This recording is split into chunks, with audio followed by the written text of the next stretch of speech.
history of criminology, some mysteries refuse to fade away with time. For over 3 decades, a veil of uncertainty has shrouded a set of chilling cases, leaving families, investigators, and the public haunted by unanswered questions. These 3 decades-old cold cases serve as eerie reminders of the enduring power of unsolved mysteries. Let's get into it. Case number 3. Robert Murrell Harrod. By 2009, 81-year-old Robert Murrell Harrod was looking to take life at a slower pace. He had recently lost his beloved wife, Georgia, after 50 beautiful years of marriage and was preparing for his own inevitability. Whilst Robert drove a modest 1997 gold Toyota Camry, Robert's finances were anything but humble. Some articles speculate he was worth around $5 million thanks to savvy investments and assets. Continuing the modest theme, Robert opted to live at 522 Carnation Drive in Placentia, California, a 3-bed, 3-bath home perfect for raising a family. However, of course, by 2009, all of Robert's children were now adults and had families of their own. Whilst Robert's life had been filled with sorrow, better days were around the corner. Back in 1950, Robert had met and gotten engaged to a woman named Frontal Heater. The two were wrapped in young love's embrace, but unfortunately they didn't get their fairy tale ending. Shortly after getting engaged, Robert joined the military and the two went their separate ways. Robert ended up marrying Georgia and Frontal also married someone else. However, even after 60 years, the two couldn't stop thinking about each other. After the pair's spouses had passed, and thanks to the internet and modern technology, Robert was able to connect with his long-lost love, and the spark between the two was undeniable. Facing the fact that neither of them was getting any younger, they threw caution to the wind and married on June 29, 2009, only 6 days after they met in person for the first time in decades. Fendel lived in Missouri at the time of their union, and she had arranged to move in with her new husband. Before we continue, we have a surprise for you. We have made a new channel in which we upload cold mystery cases that will shiver your timbers. Don't miss out, link is in description. In July, Robert and his children began doing up the house and preparing for Fentel's arrival. Robert glowed to his housekeeper about his wife's arrival, and nothing seemed to miss in his life. On the morning of July 27, 2009, Robert's son-in-law arrived at 522 Carnation Drive to help Robert with the house. After a cup of coffee and a little chat, game planning the tasks ahead, Robert's son-in-law left for Home Depot to grab supplies between 11 a.m. and 12 p.m. For a few hours, the son-in-law milled around Home Depot, grabbing the necessary supplies and tools for the jobs at hand. At around 1 p.m., or some sources report closer to 2:30 p.m., the son-in-law returned to Carnation Drive only to find it empty and locked. Robert's housekeeper was also sitting in her car out front, waiting to be let inside. She explained that Robert usually left a hidden key if he was going to go out, but this time there was no key present. The front door was locked and Robert wasn't responding. Luckily, the son-in-law had a key and were able to get the pair in. The housekeeper finished her duties, noting that Robert's bed seemed to be in a state of disarray, something she hadn't seen before. Robert's time in the military had drilled in the necessity for a made bed. Even at 80, it was something he did daily. Nevertheless, she cleaned and left the home that evening. Robert's son-in-law desperately tried to find Robert in the home, fearing that he'd had an accident or a fall, but the house was silent. Robert wasn't responding to his calls, and that is when he rang his wife, Robert's daughter. Eventually, the rest of the family was filled in on the situation, and the Placentia police arrived at Carnation Drive by nightfall. Bizarrely, Robert had apparently left with his wallet and keys but hadn't taken his beloved gold Toyota Camry or his glasses. His children also mentioned that Robert had bad knees and wasn't able to walk long distances. He also couldn't see a few feet in front of him without his glasses, so it seemed unlikely that he'd just walk out of the house. There are some reports that on the night before Robert disappeared, there was a heated argument between him and his daughter over her mother's estate and about what she was set to receive, although this can't be verified. Robert had planned to put Frontal's name on some of his assets that made up his $5 million estate. When law enforcement learned this information, their ears immediately perked up. Through further digging, they discovered that the transfer of assets had yet to occur, and Robert had disappeared before he had the chance.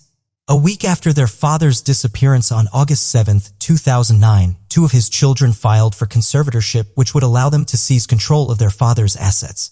They would later tell law enforcement that they wanted the control to maintain his home, pay his bills, and gather reward money. According to reports, Fentel was staunchly against the conservatorship. contesting the application in court, and she continued her plan to move into 522 Carnation Drive. After she moved in, she changed the locks on the house. A protracted legal battle ensued between Vontel and Robert's children. By 2014, the courts declared Robert deceased and passed control of his estate over to his children. Vontel was subsequently evicted from the home and is now said to be living in Kansas. A bulk of the attention was focused on Robert's money. But where was Robert? And in another bizarre twist, Robert's barber was named as a possible suspect by the Placentia Police Department. His barber, who was a woman several years his junior, had once been Robert's girlfriend or in some sort of romantic relationship. Apparently, throughout their relationship, Robert had lent her over $86,000. The Placentia police naturally looked at her and her husband as suspects, although they claimed that the money had been repaid before Robert's disappearance. The only other suspects in Robert's case are his son-in-law and housekeeper. With differing reports on how long his son-in-law was gone, it's possible he may have had time to attack Robert and dump his body somewhere remote. CCTV footage and receipts prove he did go to Home Depot that day. But it doesn't appear that anyone was able to vouch for what time he returned to 522 Carnation Drive. Placentia police did look into the son-in-law and barber, although neither of them nor anyone in Robert's family has been officially named as a suspect. In 2019, the case was revitalized 10 years after Robert's disappearance when it was announced that 2 people had been arrested in connection with Robert's disappearance and now presumed murder. The pair were eventually released without being charged and their identities were never made public. Many believe that the barber and her husband were the ones held by police, but no entity has ever confirmed this. The only other conclusion left in Robert's case is that Robert was attacked in his home by a stranger, although this seems unlikely. There have never been any reports that anything valuable was taken from the home. There was no blood or sign of struggle in the home other than the unmade bed. Moreover, the neighbors did not report hearing a disturbance, and despite his age, Robert was not a frail man. The other conclusion is that Robert wandered off. His family did tell investigators that they believed he was in early stages of dementia or Alzheimer's. He had begun forgetting things like phone numbers and addresses, although this could be chalked up to old age. Did Robert wander off? Was he attacked by a stranger who bizarrely had no interest in his valuables? Was he attacked by someone he trusted, perhaps even loved? Robert Morel Herod is described as a white male with gray hair, blue eyes, 5'11", and 140 to 170 pounds. Robert is bald on top with short, thin hair around the sides. He usually wears glasses, but these were left behind. He was last seen wearing white shorts, a white V-neck undershirt, white knee socks, a white belt, a white hat, white Reebok sneakers, a plain gold wedding band, and possibly a Masonic ring with a red stone. Case number 2, Craig King. September 21, 1982 started like any other for loggers working on land near Highway 25 near Ridgeland, Barron County, Wisconsin. Part of the adjacent land was private property, but that afternoon, one of the loggers crossed the threshold and risked trespassing. While assessing the situation, trying to ascertain what property he was on, around 100 yards from the tree line, the logger spotted a small mound of clothing. The clothing struck him as odd, as the area was private land and mostly deserted. It wasn't near any roads or junctions, and it gave him an uneasy feeling. The logger got the attention of coworkers, and the group approached the clothing together. As they drew nearer to the clothes, their hearts sank. It wasn't just a pile of clothing. Skeleton lay inside them, and with the skull being several feet away. The men ran back to their vans and called the Barron County Sheriff's Department, who in turn called the medical examiner to the scene. Once the remains were located and photographed, they were sent to the medical examiner's office, who, in conjunction with local forensic anthropologists, started their investigation. The bones were categorized and counted, and the investigation could begin. It didn't take long for the medical examiner and the anthropologist to determine that the remains belonged to what they believed was a white male aged 18 to 24 with brown hair, 5 feet 7 inches to 5 feet 9 inches, under 180 to 195 pounds. His remains were entirely skeletal, and it's estimated that he'd been out and exposed to elements since May or April of that year, possibly earlier. Disturbingly, the man had met a violent end, with the medical examiner finding 3 puncture wounds to the chest, so deep that they left marks on the thoracic vertebra. Investigators couldn't discern whether the man had met his end in the woods or whether he'd been dumped there after the fact. With few pieces of evidence to work with, investigators turned to their next clue, the clothing. The man was found wearing blue Sears brand jeans in a size 38 waist, a long-sleeve cotton western-style plaid shirt with pearl buttons, a denim jacket, Maverick brand white underwear, white athletic socks with a blue trim, and size 10 blue tennis shoes with white stripes. Investigators found corresponding cut marks on the man's shirt and jacket to where he had been stabbed. The man didn't have a wallet with him, and it doesn't appear that the clothes held any names or labels or clues to his identity. But investigators were not done with his bones. In fact, they had a story of their own to tell. According to the Doe Network, the Barron County John Doe, as he'd come to be known, had a surgically repaired left knee with a screw and staple in his tibia. The screws and staples had serial numbers on them, but the manufacturer couldn't trace them to a specific hospital. The Doe Network also noted something very interesting. In their reports, they wrote, quote, "The procedure would have required a sophisticated hospital, an extended hospitalization, and a long recovery period, 6 months to a year." This points to the young man coming from a comfortable middle-class, perhaps very affluent family, as they would have been able to provide him with the money for the procedure and recovery. Despite all of this information and extensive searches in dental records, hospital records, no one came forward to claim him, leading him to be dubbed the Barron County John Doe. With so much medical information in this case, investigators found it hard to believe that it would go unsolved for so long, but it did for 38 years. In 2019, a new breath of life was given to the case when the Barron County Sheriff's Office contacted the DNA Doe Project, a nonprofit organization specializing in unidentified human remains. By December 2019, the DNA Doe Project had uncovered their victim's identity. Shortly after, the Barron County Sheriff's Office collected DNA from the victim's family to confirm the match. In early 2020, the Barron County Sheriff's Office was finally ready to announce that the 1982 Barron County John Doe was Craig Patrick King. He would have been 20 or 21 years old at the time of his death. Craig was born in 1961 in White Bear Lake, Minnesota, and graduated the White Bear Lake High School in 1979. According to Craig's parents, they last saw him in White Bear Lake sometime in 1981. Craig had a documented history of mental illness, and the last time they had seen him, he'd been carrying several $1,000s of cash with him. White Bear Lake is around 82 miles from Barron County, and it's unclear how he ended up there as he didn't own a car. He was remembered as a well-liked young adult. In school, he'd played hockey and golf. He was an avid athlete and an excellent student in school. His father said that Craig was personable, but feels he must have talked to the wrong people. No one who knew Craig could think of anyone who would want to harm him or why. He had been reported missing, and it's unclear why his missing persons case wasn't connected to the body discovered in 1982. Though his family is relieved to have him home finally, but the manner of Craig's death has caused them a lot of pain. They're now appealing to the public for anyone with information to come forward. Case number 3, Sherry Dean Bethel. I want to just start out by saying there's a distinct lack of information in this case about missing person Sherry Bethel.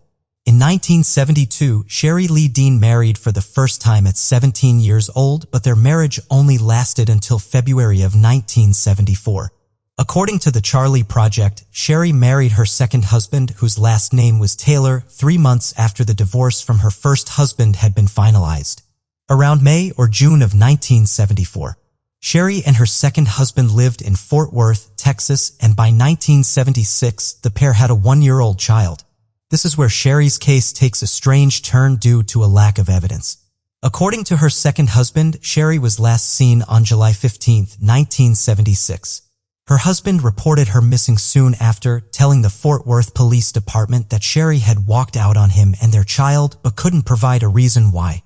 Interestingly, it appears that the husband had filed for divorce exactly 1 year after he reported her missing. By July 1977, the divorce was finalized, but Sherry was still nowhere to be found. One web sleuth user has suggested that Sherry might be Nipton Jane Doe 778 UFCA. The Nipton Jane Doe was found in May of 1976, although it's possible that Sherry disappeared long before her husband reported her missing.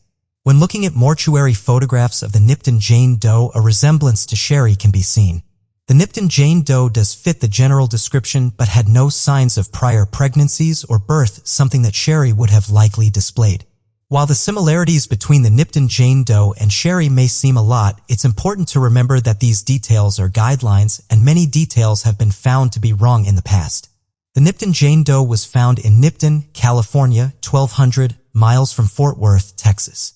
Again, it's not outside the realm of possibility that someone traveled a fair distance to ensure the woman couldn't be identified. We can only speculate and spread awareness in cases like Sherry's, where there's little information and no one to advocate for them. Sherry Bethel, also known as Sherry Dean, her maiden name, or Sherry Taylor, is described as a white female with brown hair and brown eyes, 5 feet 6 inches and 130 pounds. She was 21 years old at the time of her disappearance. Her husband's full name has never been revealed to the public, and law enforcement hasn't revealed much information about the case. We'll be covering a case update from our previous coverage of the Gilgo Beach Rex Hoyerman arrest. For new witnesses have come forward and linked the wife to Hoyerman's crimes. Next is the odd case of missing person Nancy Ng. Then a case update to our video on the murder of Riley Whitelaw. Then a woman's body was discovered dismembered in a dumpster. Her husband, Sam Haskell, has been arrested. And then last, funeral directors in Colorado were arrested for improperly storing remains, and 190 bodies were found on their property.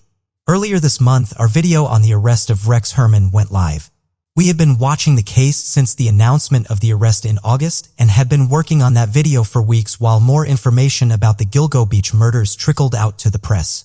At the time we had posted, we hadn't really thought any more bombshells were going to be announced until the trial, which is set to start in February 2024. But I was wrong, and every week since we posted that video, there have been multiple significant updates to the case. So first we're going to start with something that isn't really that serious, just an odd thing that kind of stuck out for me. Essa Ilorup, Rex's wife of almost 30 years, has been in the news a lot recently. First is that she has signed on for a $1 million documentary contract with Peacock, and along with Ilorup, their 2 children, both in their 20s, and their lawyers involved, have been reported to have signed 6-figure contracts with the news network. Ilorup has also been attending court appearances with the documentary crew in tow. She's also made a few statements to the media.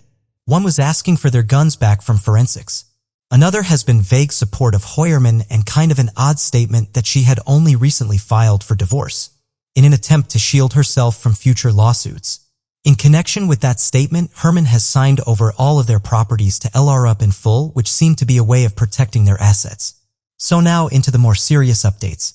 The Suffolk County District Attorney has announced that new DNA evidence connecting Herman to other cases has been submitted to a grand jury. Once the grand jury has made its decision, new charges can be put forward. Next is the bombshell that was announced and the whole reason I needed to get going on a case update. The other stuff was kind of just things I discovered on the way. For new witnesses have come forward. 2 have already signed official affidavits, and the other 2 are set to be finalizing things, and their affidavits will be released soon.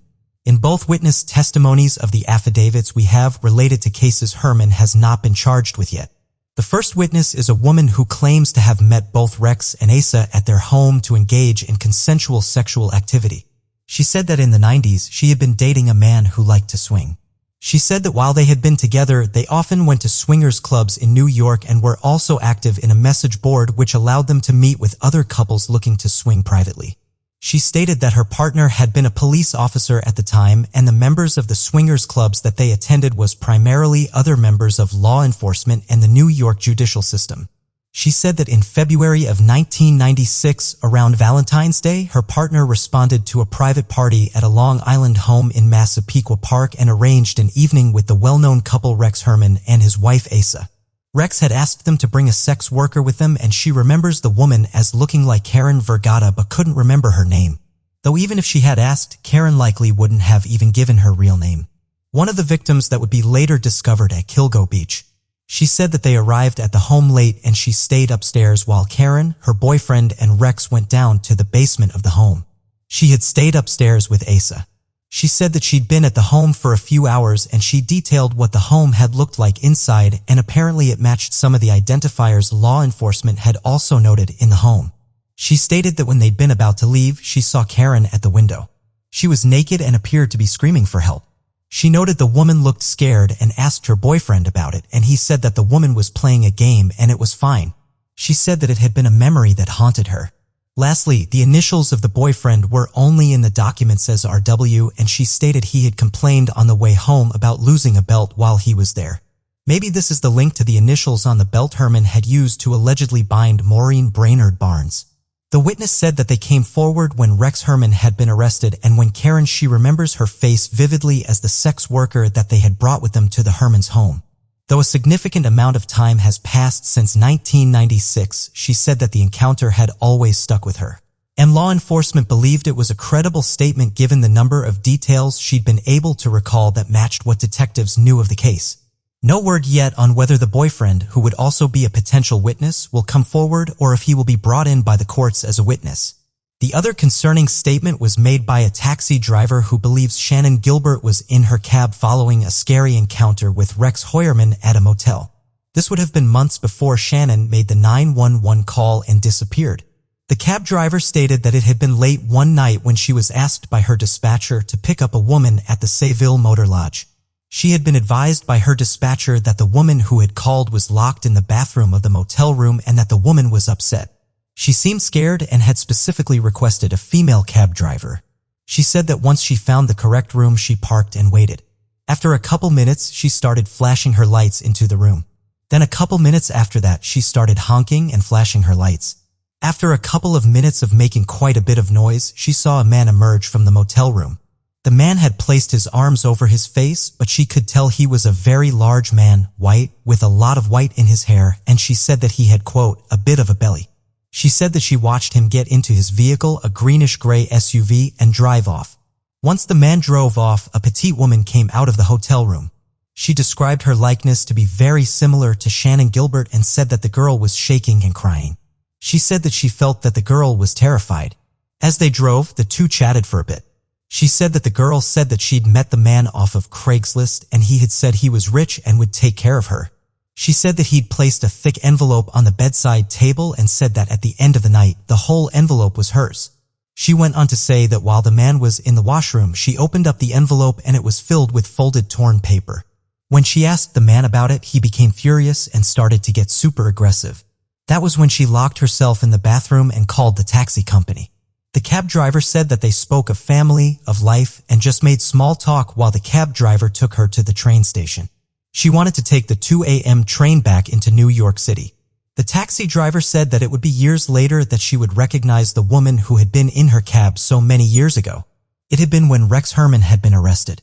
She recognized the girl from news coverage featuring Shannon Gilbert's murder case, and she recognized the girl's voice from the 911 call. State Police. If this witness statement turns out to be factual, this could offer an explanation as to what might have happened the night Shannon was murdered. Maybe Rex had been in that house and that was why she'd been so terrified. We won't know the status of these witness testimonies, likely until trial. Both of the statements will need to go through a fact-checking process because at this point, they are just statements, but I'm interested to learn if they are in fact facts. This is gearing up to be a lengthy trial.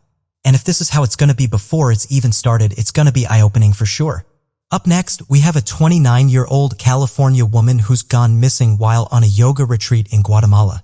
Nancy Ng left her home in Monterey Park, California on October 14th and jumped on a plane to head to a yoga retreat at Lake Adeline for what was supposed to be a week of relaxation and grounding.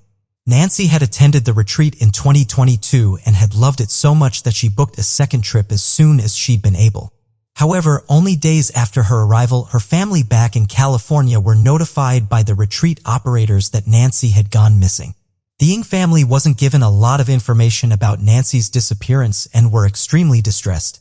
Said that according to one of the other attendees, Christina Blazik, she and Nancy had been out in kayaks but were away from the group, and she claims that Nancy hopped out of her kayak to swim, and when Blazik wasn't looking, Nancy disappeared under the water. Then that was it. Despite a swift response from law enforcement, the Ng family didn't get much information as to what had happened to Nancy, which was a shock. Tonight, the desperate search for Nancy Ng, a California woman who vanished from a yoga retreat in Guatemala. We just really want to find Nancy and bring her home. We want the truth. We want to understand what happened. The 29-year-old from Monterey Park disappearing near Lake Atitlan, a tourist hotspot popular for retreats and wellness getaways, a place Nancy had visited once before. She had gone on the same Guatemalan yoga retreat last year as well. Same host, mostly the same itinerary as well, but she loved it so much she wanted to go back again. And many of the other retreat attendees had left Guatemala. The day after Nancy had disappeared, returning back to the U.S. before authorities even had a chance to speak to them. They'd also discovered that the kayak company that had rented the kayaks to the group had been the ones to raise concerns about the missing woman. 10 people had gone out and 10 boats returned, but only 9 people came out of the lake. It was bizarre circumstances and confusing behavior not only from the company responsible for keeping everyone safe, but also the other attendees. Days went by without any answers and no signs of Nancy Ng. Nancy was athletic, a strong swimmer, and was adventurous but wasn't reckless. And the Ng family couldn't understand why more wasn't done by the retreat to find Nancy when they learned that she'd gone missing. Theory that Nancy had jumped out of her kayak and drowned didn't make sense. Why had the woman who had last been seen with Nancy, a California attorney no less, not cooperated with the FBI initially, and why had she changed her travel plans to leave hours after Nancy had disappeared? In the meantime, the Ng family hired their own search operation team when local authorities had decided to stop searching for Nancy.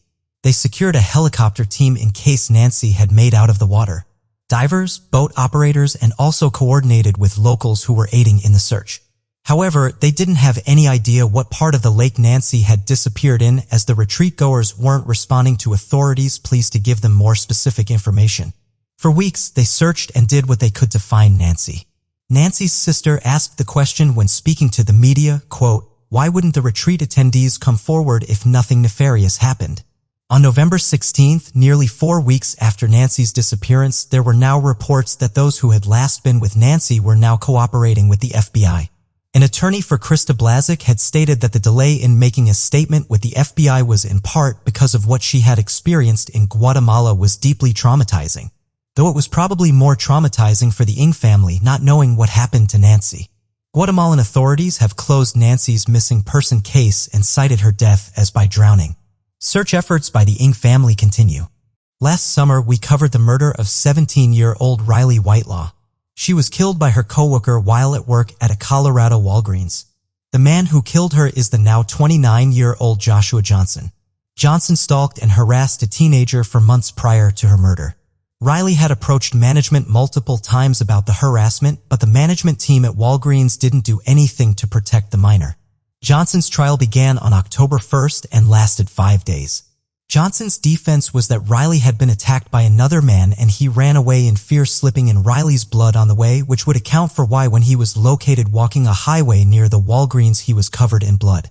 The jury deliberated for an hour and came back with a guilty verdict. He was sentenced that same day to life in prison. He didn't speak nor apologize to those there to see justice for Riley's murder. A California man has been arrested and charged in connection to 3 murders. This is still a developing story with limited information at this point in time, but here's what we do know. 35-year-old Samuel Haskell IV was arrested after the dismembered torso of his wife, 37-year-old May Lee Haskell, was found in a dumpster. May, along with her parents, were last seen on November 6th. However, friends of May said that she stopped responding to messages on November 5th, which was unusual.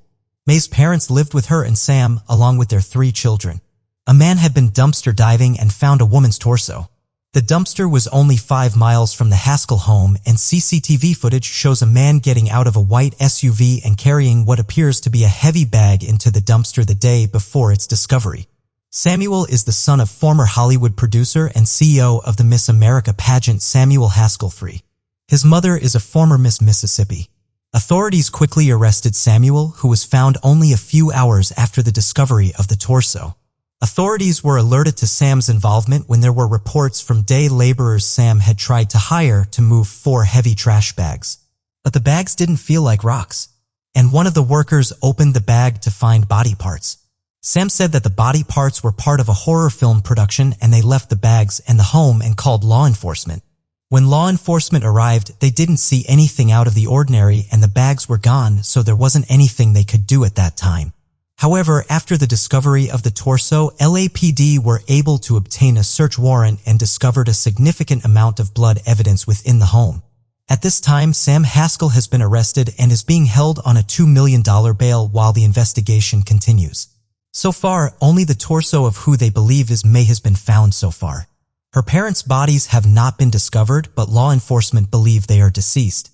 Samuel is being held on suicide watch and has so far pleaded not guilty to the 3 murder charges. He faces life in prison if convicted or possibly even the death penalty. His next court appearance is scheduled for December 8th. The three sons are in custody of their paternal grandparents. At this point in time, the motive is unclear, but there are reports that Sam had been acting paranoid and odd before his arrest.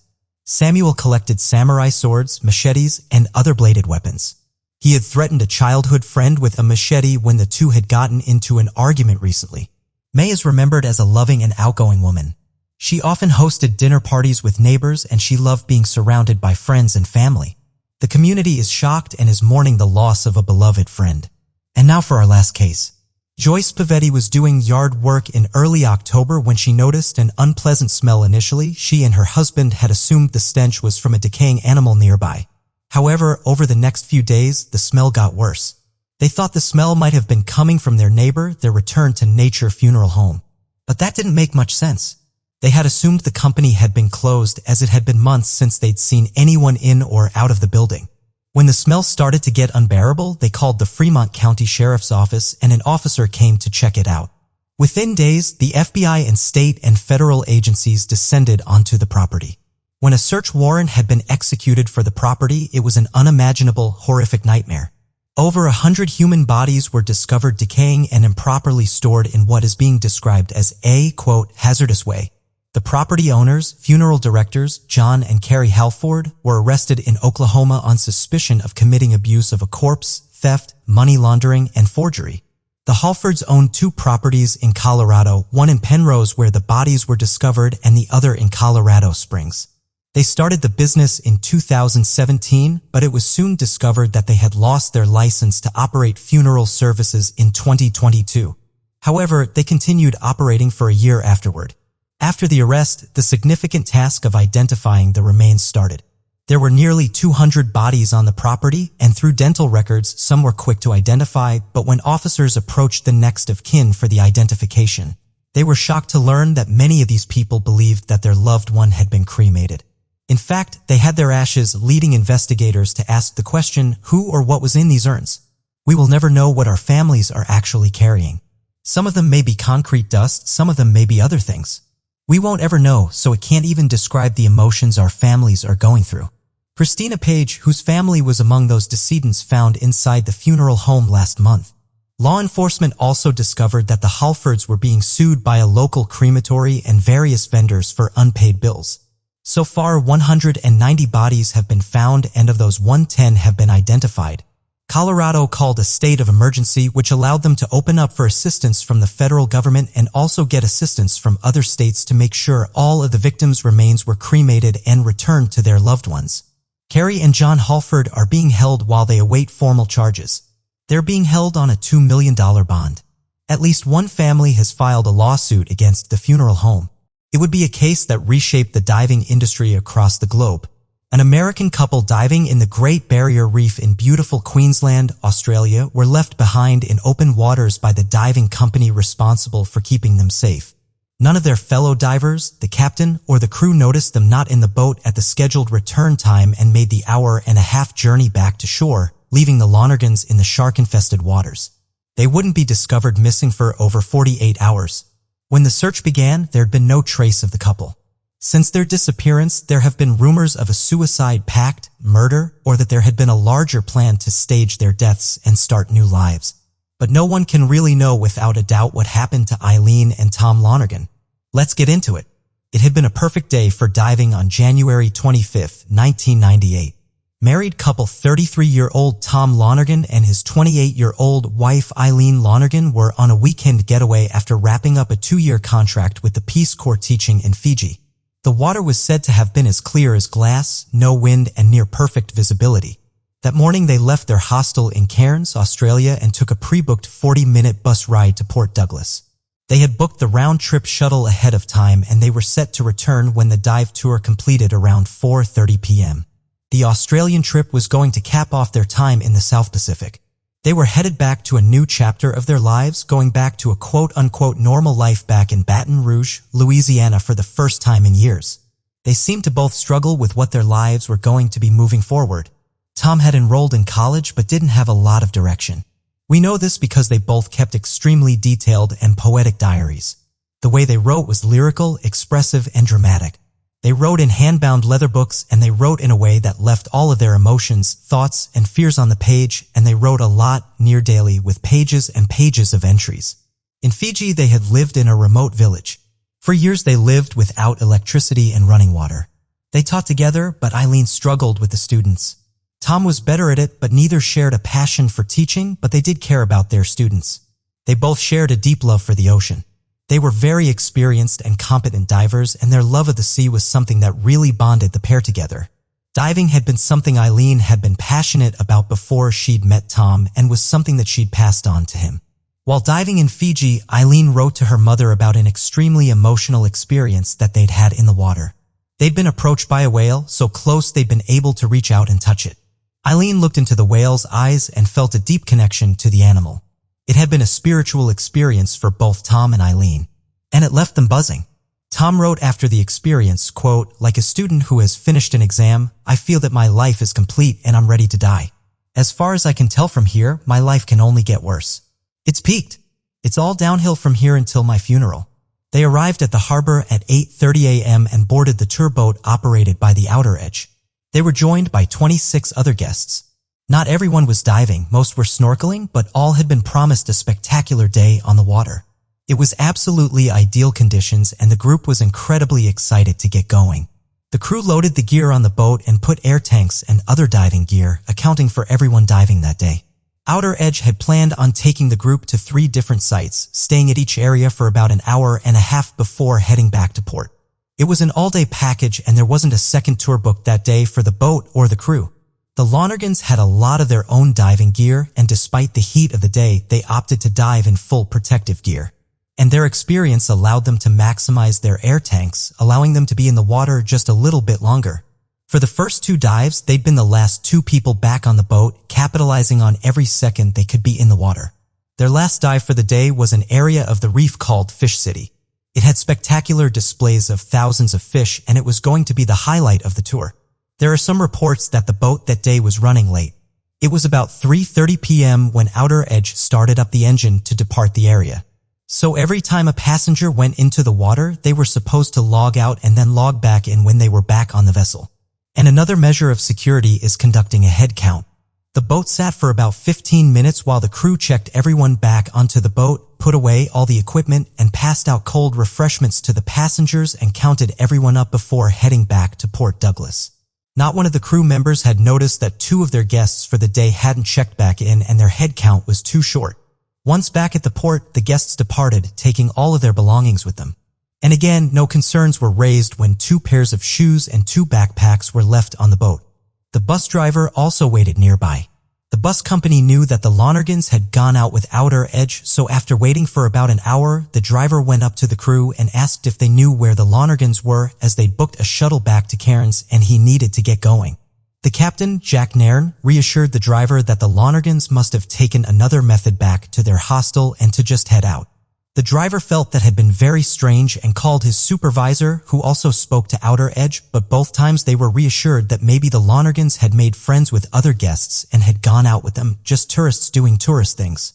The bus driver eventually left, and the crew brought the Lonergans' belongings back to their office. And then everyone went home. Well, everyone except Tom and Eileen. The next morning, Outer Edge returned to the same area that they'd been the previous day. And a crew member with the company was out at Fish City with clients and discovered 6 loose diving weights on the seabed with the Outer Edge label on them. However, again, this wasn't marked as odd. There were lots of different diving companies, and some people were careless with the equipment, so it was normal for crew members to tidy up after clients. It wouldn't be until Tuesday evening, 2 full days since the Lonergans had been left at sea, when employees at the Outer Edge office decided to open up the bags left behind from the Sunday excursion. Inside, they found the Lonergans' wallets, travel documents, and cash, things they'd been unlikely to forget for 2 days traveling. Panic and realization began to set in for the employees at Outer Edge. Phone records showed staff members making frantic calls, trying to find a better outcome than what they assumed might have happened. When they called the Lonergans' hostel, the Walkabout, and spoke to the owner, Barry Waymans, Barry confirmed that they hadn't seen the Lonergans since they took a shuttle out to Port Douglas. The hostel owner had been the one who was furious, and it was he who called the police to report the couple missing. Police were called 52 hours after the Outer Edge had left Fish City and left Tom and Eileen in the water. By the time the police had been called, search conditions were not good. It was too dark and the search couldn't be started until dawn. In addition to law enforcement and local searchers, the Australian Navy had been called in to aid the search. 20 aircrafts were also deployed to search 8,600 nautical square miles. In total, there were waterplanes, helicopters, boats, divers, and people on foot searching the coastlines near the reefs. All were looking for any sign of the missing American couple. Once a search was underway, there had been maintained hope that Eileen and Tom could have survived for up to 4 days in the water. They had already lost nearly 3 days in the delay, but there was still hope. Unlike many of their companions, Tom and Eileen had gone out that day in full gear, despite the warm weather. They had on heavy, long-sleeve wetsuits, hoods, and gloves, which would have been critical and had the potential to really increase their chances of staving off hypothermia. However, dehydration was still a concern, and a deadly predator known to stalk that area: tiger sharks. After 4 days of searching and finding no sign of Tom and Eileen, the search was eventually called off. Law enforcement found several things strange. The first was with Outer Edge. How would they left 2 of their passengers out in the water that day? The company was thoroughly investigated by law enforcement. The captain took full responsibility for the mistake, but it had been the whole crew ultimately responsible. The captain stated that the logbooks not being filled out was a negligent mistake and a bad habit picked up over time, where the crew would fill the logbooks out while they were heading back. But for some reason, it had just been missed entirely that day. He said that a head count had been conducted while people were still coming onto the deck from the water, and initially the count had come up short. But a recount had accidentally accounted for a couple who had been in the water at the start of the count, and then they were accounted again when they came up onto the boat. Other guests who were also diving reported seeing the couple about 15 minutes before they were all supposed to wrap up their dives for the day, so they couldn't have been that far from the boat. Sound carries underwater quite a distance, and the boat had been idling for some time while the crew got everything in order to leave and also handing out drinks to guests. No one can understand how Tom and Eileen had missed the boat, even if they were a bit far away initially. Next were the circumstances of Tom and Eileen's disappearance. What also stood out as odd with law enforcement was when they discovered that there had been other vessels anchored at St. Crispin's Reef, the area where Outer Edge had anchored at. Many of the other boats were there long after Outer Edge had left, and no one reported seeing or hearing anyone in distress. One fishing boat had stayed in the area as late as midnight and had remained lit. The waters had been calm and the boat would have been easy to spot. They also heard nothing, and in those conditions, they should have been able to hear someone calling for help in the water even from quite a distance. Without any sign of the couple, this was when the theories started rolling in about what kind of people the Lonergans were. Their diaries were located amongst their belongings left behind at the hostel, and detectives started to pick apart their lives. The couple had met while attending the University of Louisiana. They got married in Jefferson, Texas on June 24, 1988. The two had always had a very intense and passionate relationship. They were both extremely intelligent people. Tom describes himself as having few great loves in his life, and they were his intellect, his wife, his students, and diving. Tom was known to be kind of harsh and intense. And Eileen was the complete opposite of him and softened him. She was also the adventurous one of the two, and it had been her idea to join the Peace Corps. In Tom's diary, he writes that Eileen had been a gift from God and wrote of his utter devotion to his wife. Eileen wrote of her concerns for their marriage, and not that she didn't love Tom, but that she felt that she was losing her individuality. In their time on the remote islands in isolation, they had become one, but over time, the relationship had become too codependent for Eileen's taste. They both wrote about concerns they had for the future. Tom's diary starts to get a bit macabre. He wrote about life and God and their meanings.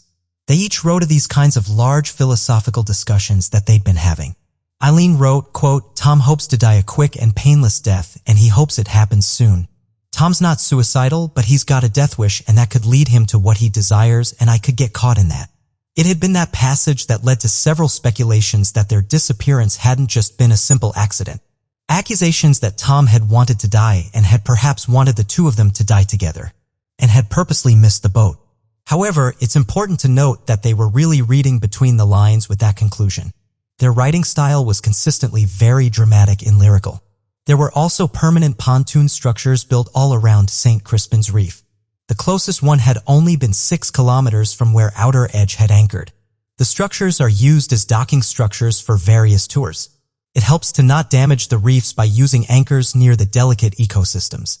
Experts speculated that they could have swum to them and hid there overnight and then got onto another boat when the tours started coming back in. There had been reports that at the Agincourt pontoon or Quicksilver pontoon, there had been a large vessel filled with Italian tourists. The head count before departure had been over by 3 guests, but it was chalked up to a miscount. However, Tom and Eileen's disappearance drew media attention. The vessel came forward with the report in case it turned out to be relevant.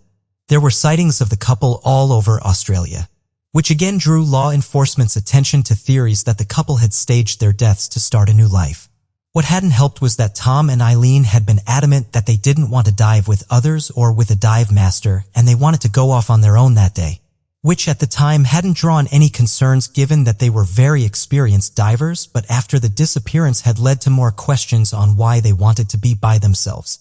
3 months went by and Eileen's family went to Australia to see where Eileen and Tom had disappeared.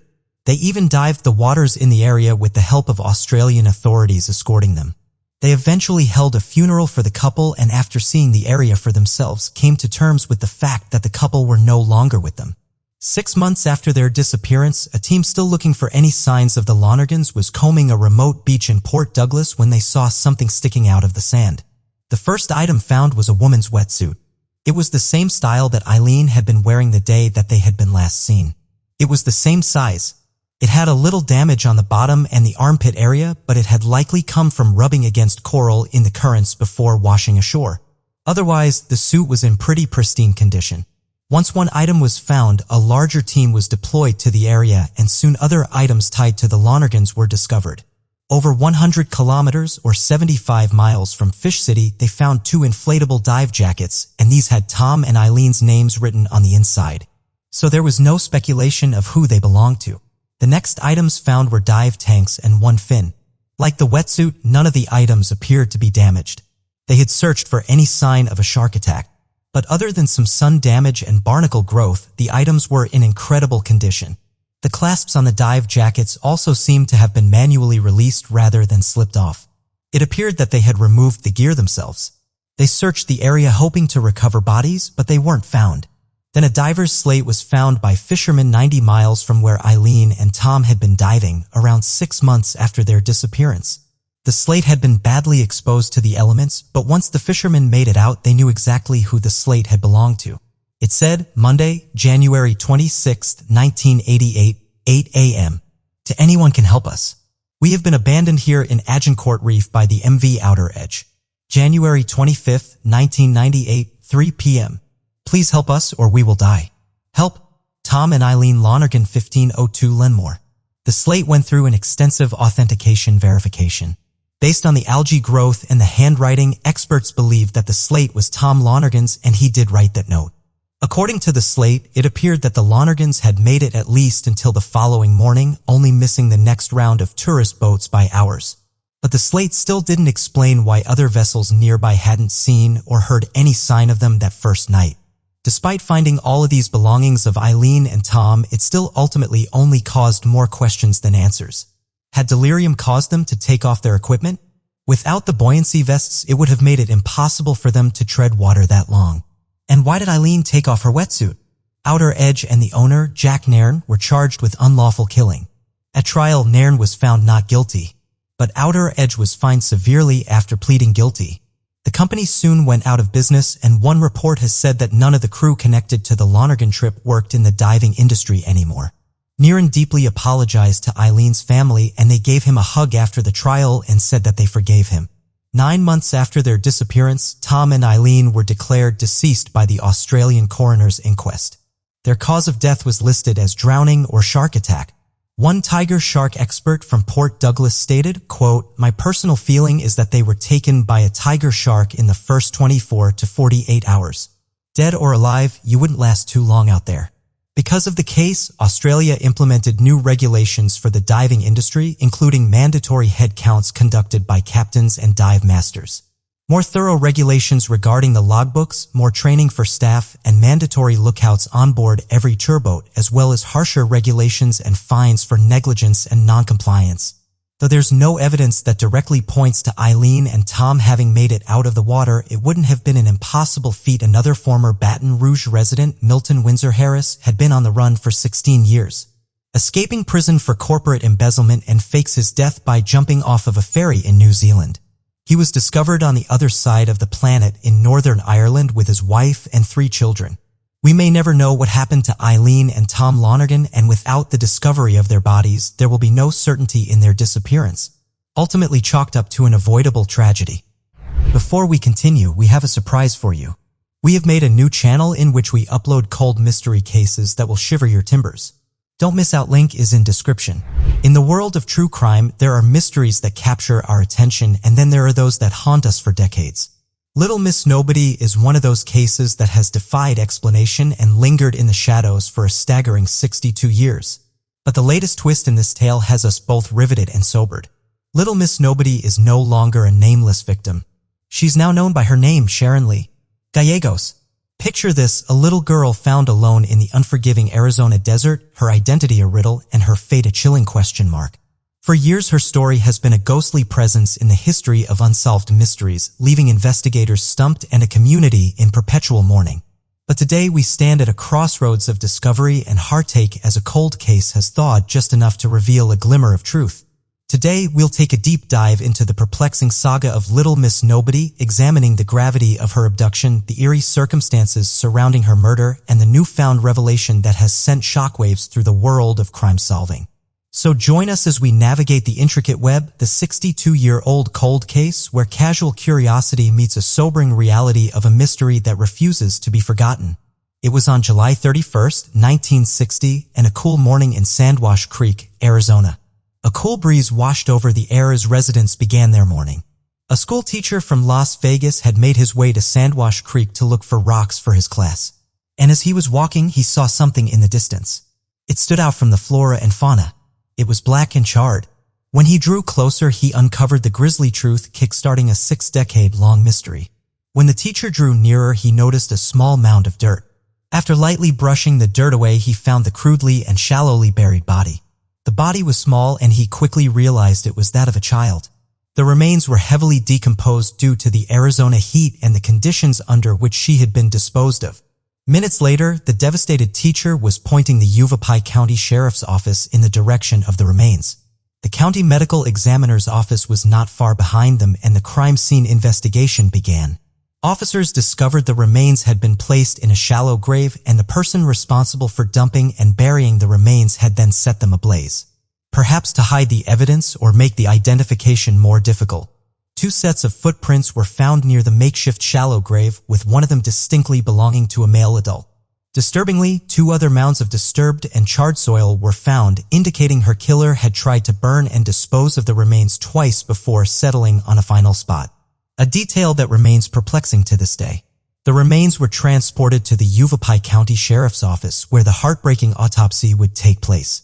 Medical examiner determined that the remains likely belonged to a Caucasian female aged 2 to 7 years old, although this was later refined to 3 to 6 years old. The girl had brown or auburn hair, was 3 feet 5 inches, and was 50 to 55 pounds.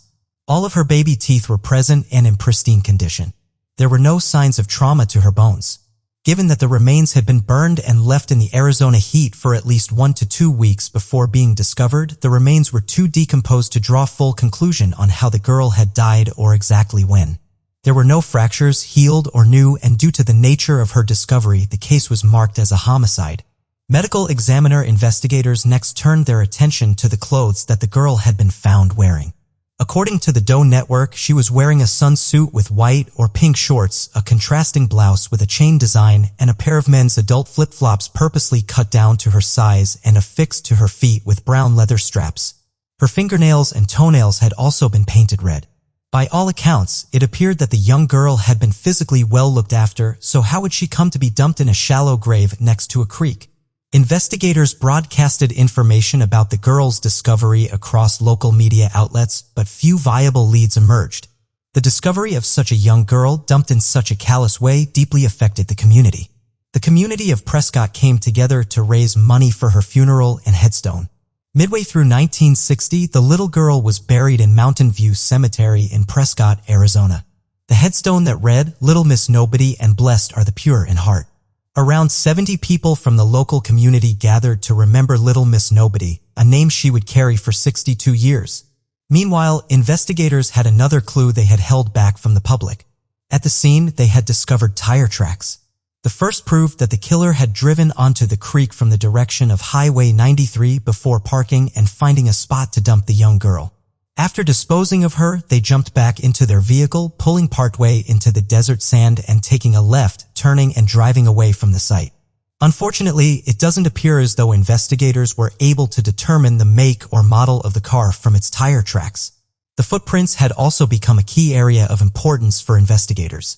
One pair had been made by an adult, with the other being made by a child in flip-flops, an eerie coincidence to the details of the case. Investigators speculated that the girl was forced to walk to her burial site with the attacker before being buried. Close to the crime scene, the Yavapai County Sheriff's Office found a rusted, blood-stained knife. The knife was sent to the FBI for further testing, but it's unclear whether this was ever conclusively linked to the case. In 1960, DNA testing was not available, so the FBI would only have been able to obtain the blood type from the knife. Whilst this may seem insignificant, it may have helped investigators narrow down their pool of possible victims based on this parameter. Shortly after the details of Little Miss Nobody's case went public, an anonymous witness came forward with a fascinating story. In the days before Little Miss Nobody had been found, he had witnessed a family walking through the desert. The group consisted of a man, a woman, 2 boys, 2 girls, and a baby. The witness was able to describe the clothes of one of the girls, which fit the description of Little Miss Nobody's body. The day the witness saw this group was the day before Little Miss Nobody's body had been found.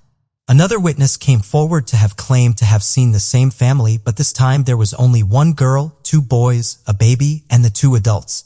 The witnesses both believed that the family had been transient based on their appearance and commented that they were wearing overalls and cloth caps.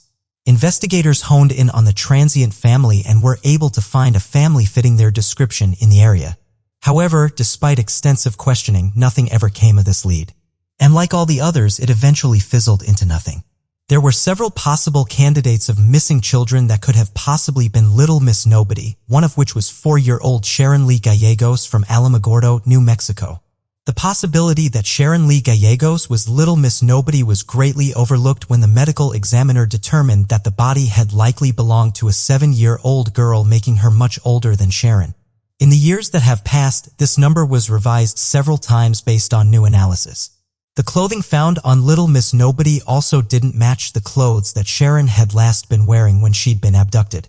Add to this that Sharon had disappeared over 500 miles from Sandwash Creek, and investigators felt hope slipping through their fingers. The final nail in the coffin for this lead were the results of the FBI footprint analysis that were carried out in August 1960. Footprints from Little Miss Nobody and Sharon were compared and were found to not be the same. After this, investigators were forced to drop this lead and consider other missing girls. Some investigators never let go of this thought though, and it lingered in their minds for decades to come. After Sharon was ruled out, the case's leads also dried up and the case eventually fell cold. Occasional tips and leads would be called in, but none of them ever led to the identity of Little Miss Nobody. And in a devastating blow to the case, the storage area that housed the evidence for the case, which included the knife, the clothing, and other pieces of items collected from the scene, were damaged in a water leak that had gone unnoticed for some time. All of the evidence collected for the case had to be disposed of, and who knows what critical evidence had been lost. The case fell silent until 2015 when the NCMEC, the National Center for Missing and Exploited Children, paid to have the remains exhumed. By this time, the case had garnered attention in online sleuth circles, many of whom had a good idea of who the body belonged to. Little Miss Nobody was exhumed in 2015 and a DNA sample was extracted from their remains. According to Othram Labs, this sample was able to give them a mitochondrial DNA profile which was passed down through their maternal lineage. This DNA sample was uploaded to Cody's, and initially no matches were found. Whilst this was a small setback, investigators felt confident that this new DNA evidence would be the key to unlocking the case. In 2018, the National Center for Missing and Exploited Children also worked with forensic specialists to create the first ever facial approximation sketch of Little Miss Nobody. After decades of being faceless, the public now had a possibility of what she may have looked like. This new reconstruction was circulated in the media, and soon after the calls started to roll in. Many believed that the girl in the reconstruction bore a striking resemblance to the abducted child Sharon Lee Gallegos. Although Sharon had been initially ruled out in August 1960, the Yavapai investigators knew better than to discount the unlikely. The county sheriff's office contacted Othram in 2021 and requested their assistance. Othram used Little Miss Nobody's remains to obtain another DNA profile despite what they called a substantial degradation and extreme non-human DNA burden. With this new sample, Othram hoped to perform a KinSnap rapid familial testing, which is a DNA test that confirms relationships between siblings. Genealogists had been working hard behind the scenes using the information obtained by Othram and the public and were able to track down possible siblings of Little Miss Nobody. Thanks to the KinSnap testing, it was only a matter of weeks until the truth could finally be discovered. In March 2022, Othram and the Yavapai County Sheriff's Office held a joint press conference in which they announced that Little Miss Nobody was the missing 4-year-old Sharon Lee Gallegos of Alamogordo, New Mexico. On July 21, 1960, just 10 days before her body had been found, Sharon was abducted from the backyard of her grandmother's home. At the time, Sharon was outside playing with her cousins when a man and a woman in a dark green sedan, a 1951 or 1952 Plymouth or Dodge, pulled up to the curb. According to her cousins, a freckle-faced young boy was also in the car, along with another child. The woman first wound down her window, called out to Sharon, asking her to come with them unto the promise of sweets and new clothes. Sensing danger, Sharon said no, which only angered the woman. Within seconds, she flew out of the passenger seat, grabbed Sharon by the elbow, and threw her into the car. The vehicle then sped off into the distance before anyone in the Gallegos family were able to react. Sharon was swiftly reported missing, and investigators immediately began their search for her. Roadblocks had been set up within minutes of her abduction, and to this day it remains unclear how Sharon had been spirited out of El Mongordo. Her cousins described the man behind the wheel as white and thin with a long nose and sandy hair. The woman was described as white, short, in her 30s with dirty blonde hair. In the days before Sharon disappeared, her family had noticed a few bizarre goings-on. At a church service, a woman had been asking about Sharon and her mother, Guadalupe. Days later, the same woman arrived at a neighbor's house asking probing questions about Sharon and her mother. The woman was keen to know all about Sharon, whether Guadalupe had any other children, and who else lived in their home. There are also reports that Sharon had become timid and withdrawn in the days before her abduction and had mentioned a dark green car following her. Investigators believe that Sharon's kidnappers had planned the attack and had been following her for some time before they struck. But to this day, their identities remain a mystery, as does the identity of the freckle-faced boy who was also in the vehicle. Is he also a John Doe waiting to be uncovered deep in the Arizona desert? Well, one door in this case has closed, another remains open, and investigators are determined to uncover who did this to Sharon. Why have these people taken her and spent so much time stalking her to only then kill her 10 days later? There had always been a hope that Sharon had been out there somewhere, maybe had been abducted to have been raised by another family. Sharon's brother, Roberto Juan Gallegos, had been the one to provide the all-important kinship DNA test, which confirmed the remains belonged to his lost sister. He now resides in Germany. Their parents have since passed, but their remains live in aunts, uncles, and many cousins. Those who were still around made a statement to the press expressing their gratitude to bringing Sharon home. How and why she ended up 500 miles away, dressed in different clothes, remain a mystery to both them and the investigators. Her family is also trying to come to terms with the fact that those who took Sharon may have been close to the family or their community. Also made aware of the identification was the last surviving detective who had worked the original case. Now 91 years old, he had been relieved that there had been identification on the case. In 2022, Sharon's body was interred at the St. Francis Delaware Paula Catholic Church in Tularosa, New Mexico, with the remains of her mother and grandmother who had never given up looking for her. The Little Miss Nobody headstone has been removed, and instead Sharon now has a headstone that bears her name, something she has deserved for over 6 decades. Sharon's abduction and murder case remain open and active. As we draw the curtains on the heart-wrenching story of Little Miss Nobody, now known as Sharon Lee Gallegos, we find ourselves at a crossroad of revolution and lingering questions. Sharon's journey from a nameless victim to a beloved daughter, sister, and cousin, whose memory is finally adorned with dignity of her own name, is nothing short of astonishing. The discovery of Sharon's identity brought with it a flood of emotions, relief for her family, validation for the tireless investigators, and renewed sense of hope for justice. But it also left us with a profound sense of sadness as we grapple with the lingering mystery that shroud her abduction and murder.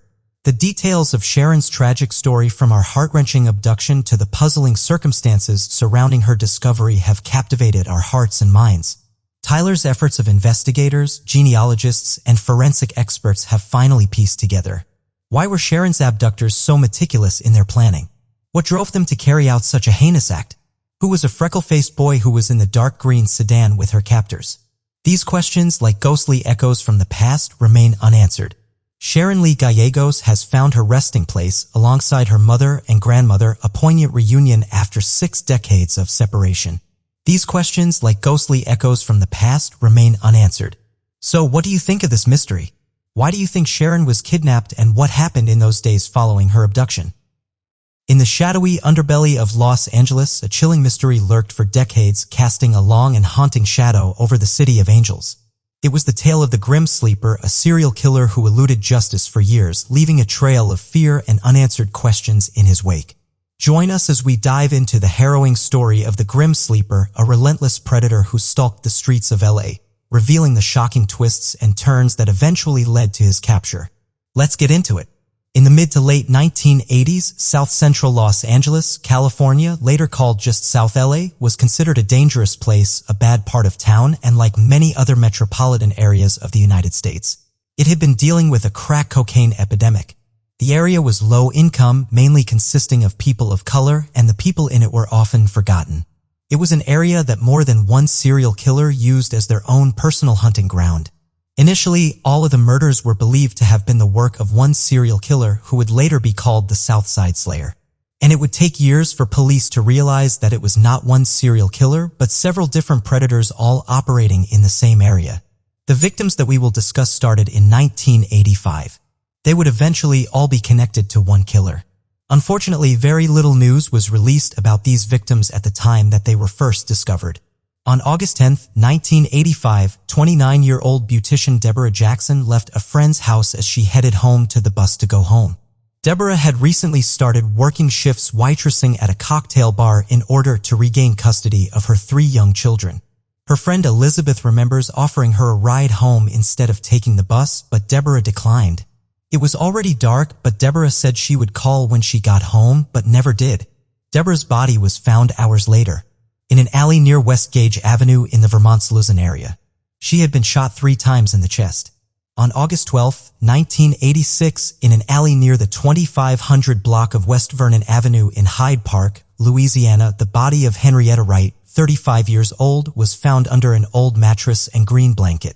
She had a cloth in her mouth and had been shot several times in the chest. Police were unsure if she'd been killed at that location or somewhere else and then dumped.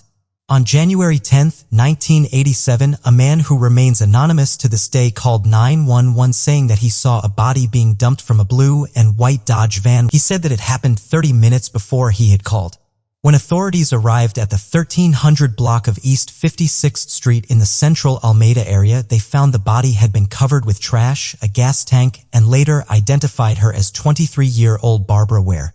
The van was quickly found and was located in a church parking lot only 4.5 miles from where the body had been dumped. The police photos of the van and the 911 call were not released to the public until 2009. Barbara's cause of death was unknown. On April 15, 1987, 26-year-old Bernina Sparks told her mother she was going to the store to get cigarettes but never came home. She was found the next day in a dumpster of the 9400 block of West Southern Avenue in Gray Mercy Park. She had been shot with a small caliber gun.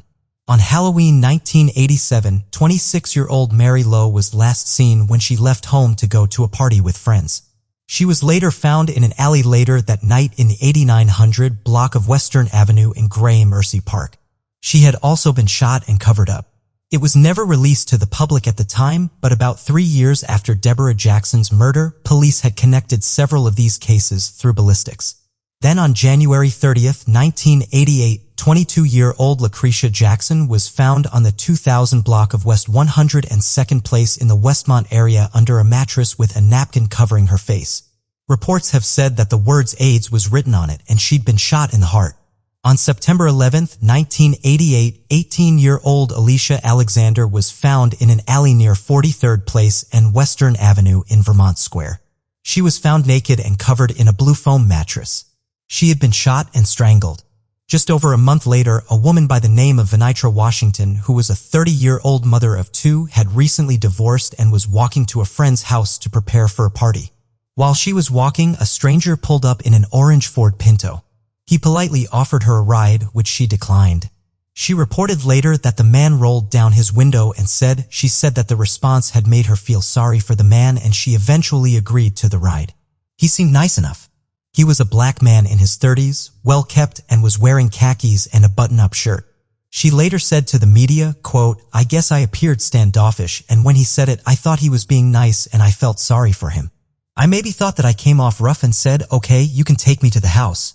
They began to drive through South LA. When he started to go in a direction that was not towards where she had asked him to go, the man said he had to make a quick stop at an uncle's house. Anitra said that they went down a side street near an auto shop and the man went to the house and she never asked his name. He had a quick conversation with someone and returned to the vehicle about 10 minutes later. She would say that when he came back he was acting strange, calling her the wrong name and accusing her of strange things. Anitra said suddenly everything went quiet. And that was when she realized she'd been shot. She started to struggle with the man but began to fade in and out of consciousness. She came to for a bit to realize that he was sexually assaulting her. She blacked out and then awakened to the flash of a Polaroid picture being taken. After he then started the car, he pushed Anitra out of the vehicle and then drove off. Anitra managed to pick herself up and walked to her friend's house before being rushed to the hospital. She arrived at the hospital with a collapsed lung. She couldn't have the bullet removed for 5 days, so she was in the hospital, monitored, and eventually it was safe enough to remove it. She spent a total of 2 weeks in hospital. Originally, she thought the man had mistook her for someone else and it had been a mistake that he had shot her. As far as we know, after Anitra's attack, all of the killings connected to this one unknown suspect suddenly stopped. Without any arrests, protesters started calling for action. Community members would come together and start to put up flyers and bulletin boards asking for the police to get these murder cases solved and get this killer caught. For years, there weren't any leads on the case of the murdered and attacked victims. The killings simply stopped after an interest attack and law enforcement wasn't sure why, but weren't sure how long it would last. There were theories that the suspect had died or was arrested. All that was known was that they weren't finding women with gunshot wounds tossed like trash. In 2001, police in South LA started looking at older cold cases, specifically ones that may have DNA evidence that couldn't have been processed back in the 80s. Many of the cases were soon definitively grouped together as perpetrated by the same individual based on DNA and ballistic evidence. The same caliber of weapon was used in all 8 attacks. Then just as soon as the attacks had started in 1985, a new spree of killings began. Though with so much time in between the sprees, over a decade, it would take some time before both sets of attacks could be connected. In 2002, the body of Princess Bartholomew, a 15-year-old teenager, was found naked on March 19th in a bush in an Inglewood alley, strangled and beaten. Princess was last seen by her family on December 21, 2001. She had been missing since then. Police were able to connect DNA found on Princess to cases from the 1980s. Unfortunately, none of the databases at the time were able to find a match to the suspect's DNA. On July 11, 2003, the body of 35-year-old Valerie McCovey was found in the entrance of an alley on Denker Avenue between 108 and 109th Streets in the Westmont area. Valerie was found with her pants pulled down and she had been strangled to death. It was unclear why there had been a change in how the killer was carrying out these murders. Strangulation was significantly more difficult than using a gun, but it was quieter. Strangulation took time, was physically more challenging, and it needed to be up close. Detectives weren't sure if the change had been for practical reasons or that the way he killed needed to be more violent in order for the sick individual to feel satisfied. Or maybe the killer had been so alarmed that he'd had a victim survive that he needed certainty that they were dead. The last confirmed victim of this serial killer is Genesia Peters, who was found on January 1, 2007. She was found naked in a trash bag inside of a dumpster. She'd been shot in the back and strangled. She'd been found by an unhoused man who was looking for cans and he called authorities.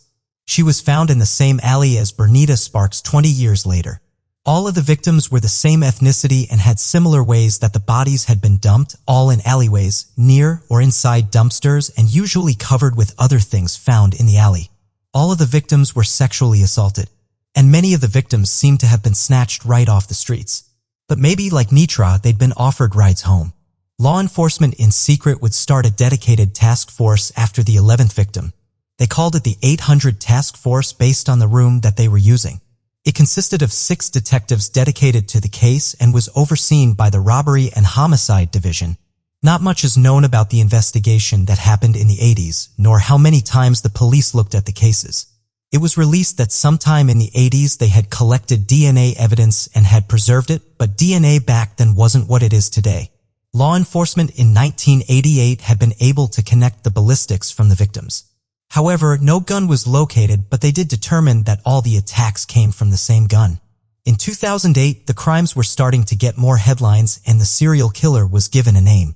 LA Weekly coined the killer the Grim Sleeper. They gave him this name because of the apparent hiatus the killer took for 14 years between 1988 and 2002. With the detectives now able to connect all 11 victims through DNA or ballistics, they started to try and figure out who the suspect was, all the while still looking to see if other cases were connected. However, since the suspect wasn't in any of the federal or state databases, they were going to need to get creative. There wasn't much to go on other than the DNA evidence. The man who had called 911 had never given a description and had been anonymous, so they hadn't been able to check in with him. Anita's statement on what the suspect had looked like hadn't yielded any new leads, and she couldn't remember anything about him that helped the investigation. She couldn't remember any key identifiers. He just seemed like a normal man driving an average car. And until he had started attacking her, nothing had really stood out as odd. Everything during and after the attack was hazy. In 2009, police released not only the 911 call from the witness who saw Barbara Ware being dumped, but also the pictures of the van used in 1987. They also released an original composite sketch reported to have been from 21 years prior, probably given by Initra, as well as an age progress version of the sketch. Detectives were hoping that someone would recognize the suspect or that the caller from 1987 would come forward. In 2008, after having no success getting a hit in the databases for the DNA, police tried something a bit different. They searched DNA databases hoping to find a familial match, a cousin, an uncle, a child, or a parent. But in 2008, nothing came up. However, 2 years later, detectives would give the familial DNA another shot. This time in 2010, they got a hit. And based on how close the DNA was, this had to be a child of the suspect. The DNA that was a partial match was for Christopher Franklin, who'd been convicted of felony weapons possession charges in 2008, just a year after they had originally looked for DNA matches. In 2009, California started to mass catalog DNA from inmates as of January 1, 2009. Adults arrested for any felony offenses were subject to DNA collection. Chris' DNA had been collected in that initial sweep. Then police started to look at Christopher's family and quickly started to focus on his father, Lonnie David Franklin Jr. Police started to follow the man and look into his criminal record. Eventually, law enforcement put an undercover cop in as a waiter at a pizza place where Franklin would attend a birthday party. The undercover officer collected the plate, napkin, and pizza crust that Franklin had touched or eaten. They confirmed that the DNA from the pizza matched their unknown suspect and that Lonnie David Franklin Jr. was a serial killer that they'd been looking for 2 decades. He was brought in for questioning, and this is the video of his interrogation with detectives. In July 2010, Franklin was arrested outside of his home and charged with 10 counts of first-degree murder and 1 count of attempted murder. Franklin pleaded not guilty and he was held without bail. When police searched his home, they found a gun with ballistics that matched the 2007 murder of Janisa Peters. They also found in Franklin's garage almost 2,000 photos of women and teenage girls, some nude and some looking unconscious or deceased. They also found a student ID for Aaliyah Marshall, who was 18 when she disappeared in 2006. They also found the Nevada driver's license for Rolnia Morris, who was 29 and last seen in 2005. 2 photos of Morris were also found in the collection. Law enforcement would release 180 photographs to the public in the hopes of identifying all of these women. Every time the photos were released, they got hundreds of phone calls. It was reported in 2016 that there were still 33 women who had yet to be identified. Some of the women were alive and well, some were missing, their bodies were never found or identified, and some were cold case murder victims who had never been connected to the 11 attacks that had been known. Police would discover that just days before the murder of Valerie McCovey, Franklin had been sentenced to 270 days in jail, which would have meant that he had been incarcerated at the time of her attack. He was sentenced 3 months before Valerie had been murdered, and he pleaded no contest. Once in jail, Franklin benefited from the LA overcrowded justice system, and they were releasing inmates early due to overcrowding. Franklin was released in May 2003. 2 months before he murdered Valerie and 4 months earlier than Franklin should have been released. Lonnie David Franklin Jr. was born in 1952. He grew up in South Los Angeles, California, the same area where he targeted his victims. He was married and had 2 children, a son Christopher and an unnamed daughter. Reports say that his wife Sylvia was seen at court appearances up until his conviction. He lived in the house he grew up in when he was arrested. It has been said that his son still lives there. Franklin was described as a backyard mechanic who was good with cars and would often fix his neighbors' vehicles for cheap. He had previously worked as a garage attendant at a police station, but when he retired, he had worked as a sanitation worker or garbage collector at the time. When he was arrested, his neighbors would speak very highly of the man. Most couldn't believe that he had committed these acts, even years after his arrest. There had even been talk within the community that a police officer had committed the crimes and that he'd been framed. Lonnie Franklin had been in police custody at least 15 times over the years. He'd been convicted in the past of grand theft auto, receiving stolen property, battery, assault, and false imprisonment. He was never in jail for long and had been on probation several times. His last arrest was in 2007 before California voted on the mandatory DNA collection. In 1974, Franklin was 22 years old and was working as an army cook stationed in Germany. In April 1974, Franklin and 2 other men were dishonorably discharged when they were convicted of sexual assault. The men were found guilty of abducting a woman, a fellow female soldier. They pulled their car up to a woman named Ingrid. One of the women pulled her into the vehicle holding a knife to her throat. And then they all took turns repeatedly sexually assaulting her. Ingrid would later testify that it lasted all night. She did have some cuts on her abdomen but reported that she didn't fight as she had been afraid for her life. Ingrid also reported that it sounded like someone had started to take pictures of her before the men left. It's reported that she then asked for Franklin's phone number, which he gave her. That was how authorities found the men. Franklin had always said that the encounter had been consensual. All 3 men were convicted and sentenced to 3 years. Years in prison. Authorities couldn't find an explanation, but Franklin served less than a year for the sentence when the other 2 men served their entire sentence. A theory then came out that Franklin had never stopped killing, but it just wasn't in California. It was discovered that Franklin spent a considerable amount of time in Belize, which is where his wife was from. There remains an unsolved spree of killings in Belize that spanned from 1998 to 2002. The killer was dubbed the Belize Ripper. 5 girls between the ages of 8 and 14 were abducted, sexually assaulted, and stabbed to death. The killings caused a nationwide panic and saw that a national curfew was imposed for all minors. Schools in the region started hiring guards to ensure that none of the children were snatched, and these cases remain unsolved. Lonnie Franklin's trial started in February 16, 2016. The trial had been delayed several times due to various legal issues and the massive quantity of evidence in this case. Anita Washington testified at the trial. After telling her story, she was asked if the man in the courtroom was the man who attacked her in 1988. She pointed right at Lonnie and answered 100%. Ingrid, the victim in Germany, also testified at the trial about her encounter with Franklin in 1974, saying that to this day she still couldn't leave her home alone at night. It was reported that you could hear the jury's intake of breath when she testified. Prosecution also showed evidence of 4 other possible victims identified after his arrest.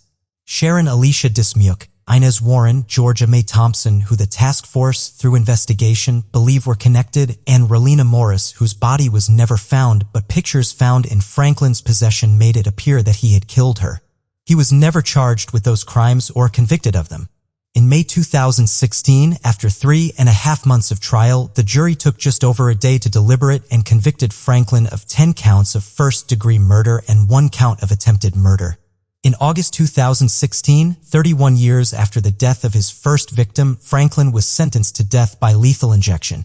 Franklin was sent to death row at California's San Quentin State Prison. And in March 2020, Franklin, at 67 years old, was found dead in his prison cell. An exact cause of death was not released. But in a statement, law enforcement said that it's likely that he died of natural causes and that there were no signs of trauma. Despite all of the evidence, pictures, DNA, and ballistics, Lonnie Franklin continued until the day he died, protesting that he was innocent. He never talked about the crimes, and he never gave the prosecution any information about any other crimes he may have committed. He took everything he knew to the grave. To this day, authorities still believe that there are many more victims. They have said that they believe the number to be at least 25 women that he killed and possibly one man. Authorities also believe that he most likely was not dormant or sleeping, as his nickname would suggest, for 14 years. So what do you think of the Grim Sleeper? Why did he get away with his crimes for so long? And do you think he stopped killing for 14 years?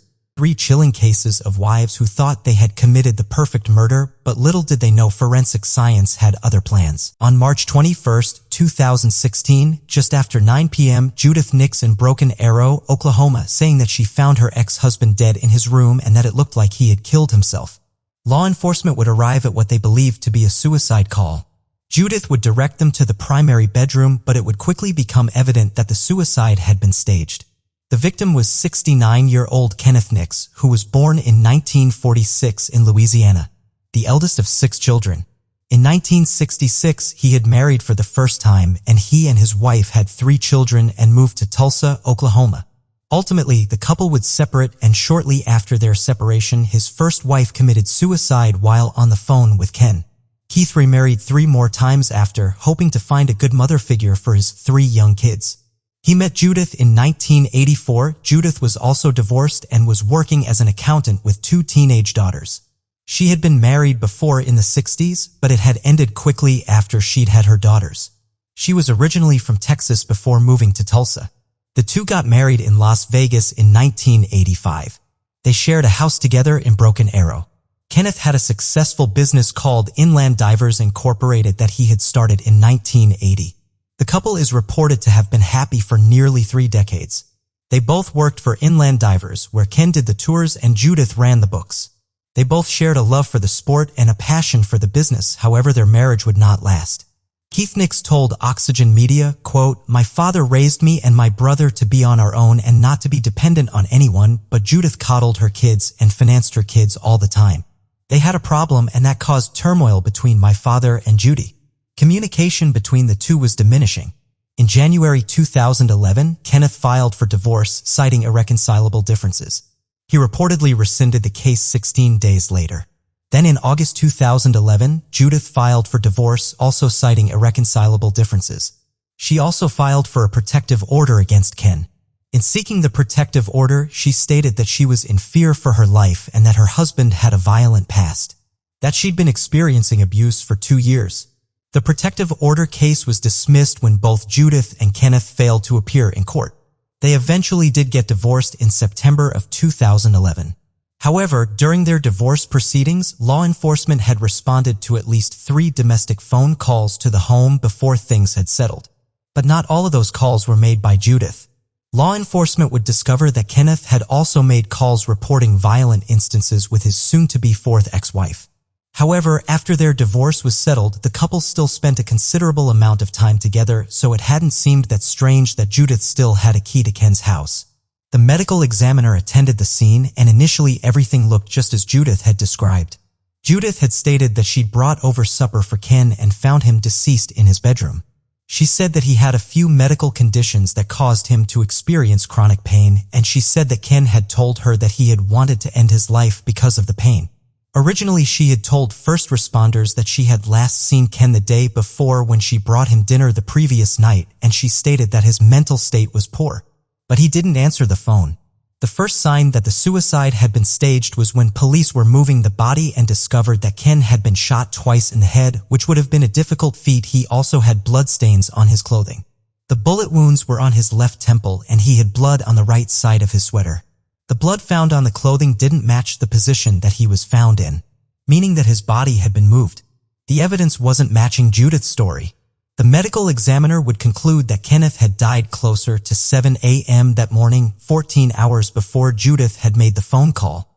Law enforcement then interviewed family members, which included Judith's daughters, Shelley and Angela.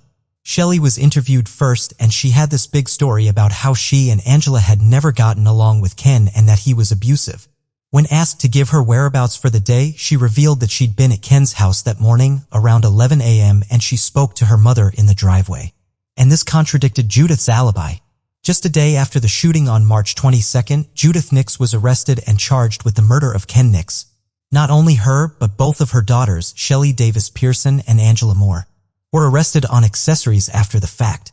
Then the Broken Arrow Police Department had received a phone call from law enforcement in Tulsa saying a man later identified as Angel's ex-husband Tony Moore had called. He said that he wanted to come forward and inform law enforcement that his ex-wife and sister-in-law had come over to his house around noon on March 21st and told him that Judith had shot Ken that morning. 3 women showed up to his house and were in his kitchen trying to plan out what to do next. How to get away with killing Ken. He said that the 3 women were very close, they always had been, and so their behavior didn't exactly surprise him, but he didn't want to be involved in their scheme, and he told Judith that she needed to turn herself in. After Angela and Shelley were arrested, Judith's story changed. When she first called 911, she said it was a suicide. But after being faced with new damning evidence, she changed her story. She then informed police that she'd gone to the house that morning and Ken had threatened her and said that she owed him money that he had spent on her daughters. She had reached for the gun he was holding, and in the struggle it went off twice. However, this would be nearly impossible based on his wounds. She then told law enforcement that she'd called her daughters, saying that an accident had happened, that she was going to clean it up and maybe stage it as a suicide. Judith's daughters would eventually be released and were offered immunity deals if they agreed to testify against their mother. In August 2016, Judith's bond was set at $250,000 with the stipulations that Judith Nix had to turn in her passport, wear a GPS monitor, have a curfew, stay in Tulsa, have no guns and stay away from Ken Nix's family. And with that she was released on bond. Originally, her defense attorney had said that he was not sure she'd be able to get bond as all of her assets were being foreclosed on in litigation or being repossessed. Still, in September 2016, Judith managed to find the bond money and was released while awaiting trial. At the trial, the prosecution would theorize that Judith, who they discovered had been in extensive debt, had been approached by Ken.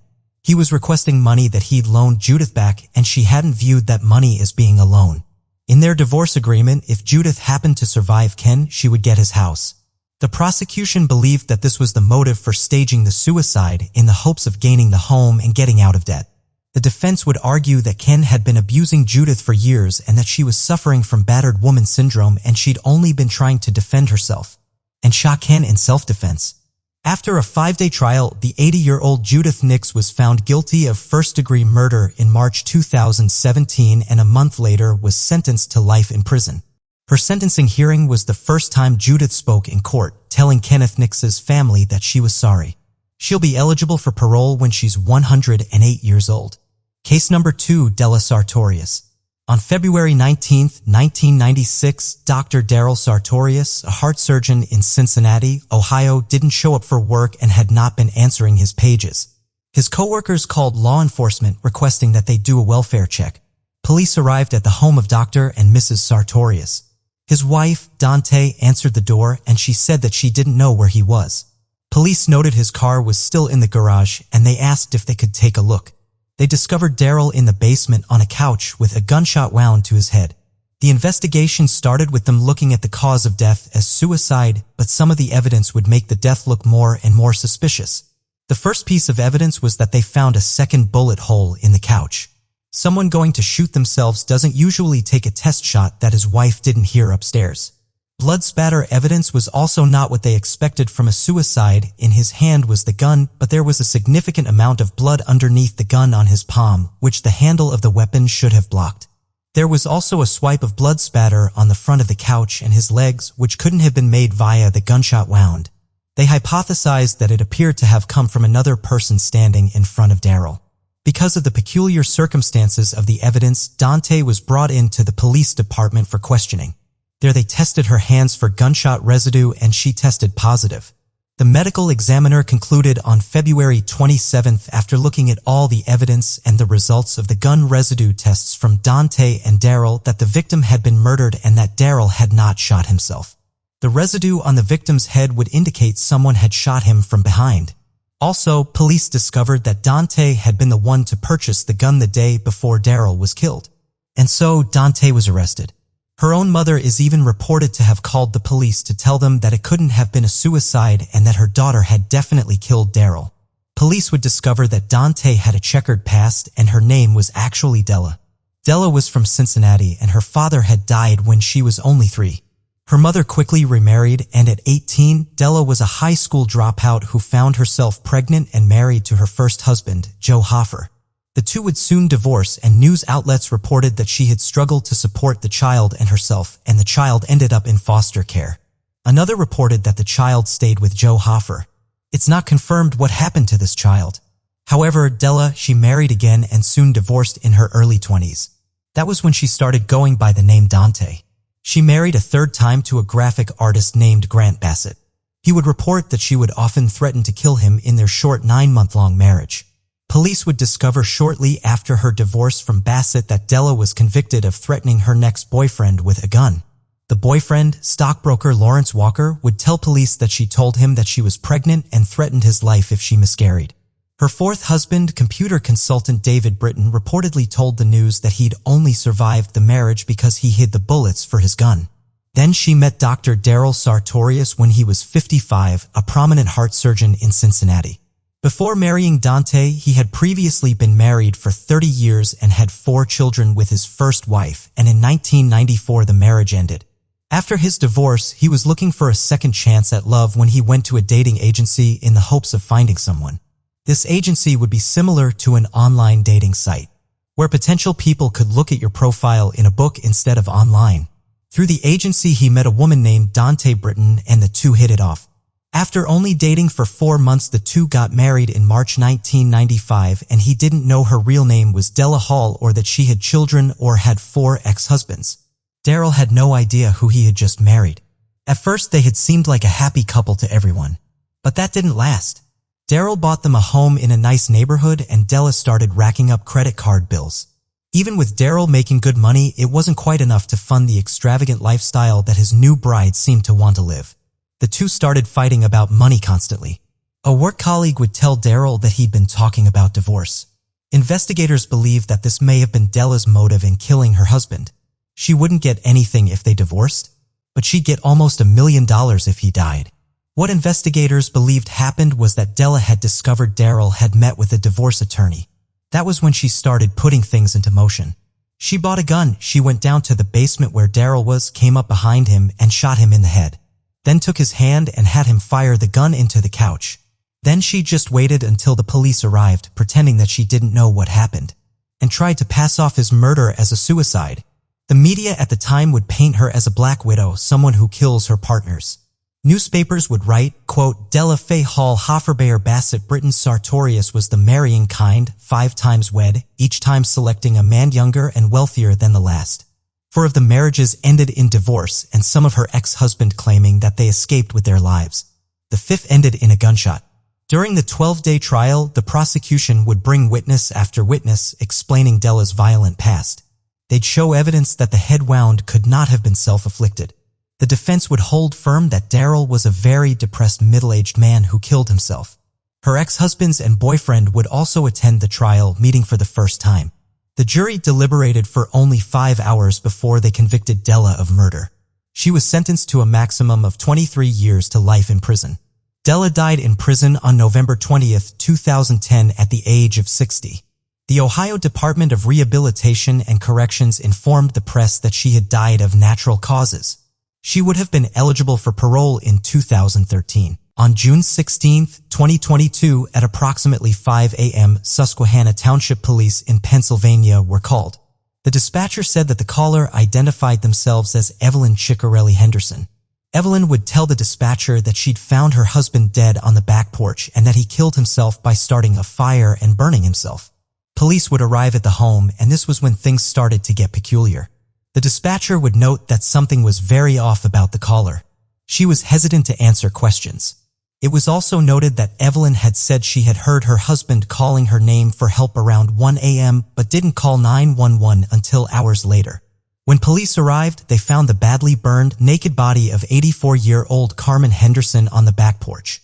Carmen Henderson was known in the community as he retired in '95 as a Dauphin County deputy sheriff, and the couple had previously owned a local limousine service.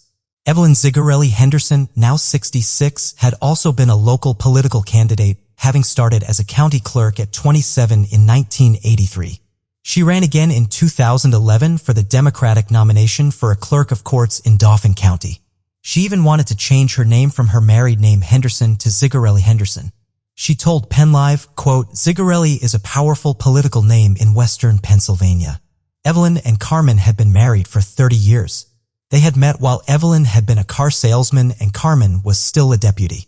The medical examiner at the scene would inspect Carmen's body and discover fly larvae in his mouth and nostrils, indicating that he'd been deceased for some time, up to 3 days. Police asked Evelyn about the timeline, and this was when her story would keep changing. At first, she told them that her husband had committed suicide. And then she said it was an accident, that Carmen had been on the back porch smoking a cigar and had accidentally set himself on fire. After police informed her that she had told the dispatcher that she'd heard him at 1 when he called out her name and she saw his pant leg on fire. She then picked up the phone to call 911 at approximately 1 a.m. and had just put the phone down without actually calling. She then remembered and called at 5 a.m. She never admitted to why she delayed in calling the police. Evidence would show that he had not been alive when set on fire. After Carmen had retired, him and Evelyn had started Henderson Limousine Service. Evelyn herself would admit that she spent all of the business profits on vacation homes, spa days, and other various self-indulgent activities. After this misuse of money, the business foreclosed. During the police interview, Evelyn would also admit that the couple had been in extensive debt.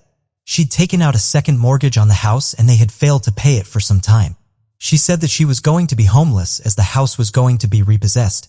Carmen had planned on going to live with his children from a previous marriage, but Evelyn was not welcome to join him. She would also admit that Carmen had a $10,000 life insurance policy of which she was the sole beneficiary. After the inconsistencies found at the scene and the fact that Evelyn would have financially benefited from his death, she was arrested and charged that day on June 16, 2022 with criminal homicide, aggravated arson, and arson. Fire inspection team would also conclude it was unlikely that the fire had been started by a cigar. Authorities never reported a cause of death for Carmen, and no new reports have been covered of the story since Evelyn was arrested. No details on whether or not she went to court or what pleas are available now. In these 3 cases, money and greed motivated these women to murder their spouses. And in all 3 cases, their stories were debunked by science. Pamela and Michael Mayfield, ages 5 and 6 respectively, were both kindergarten students in the 1984 through 1985 school year. While Pamela was a first-time kindergarten student, this was Michael's second time at the grade level.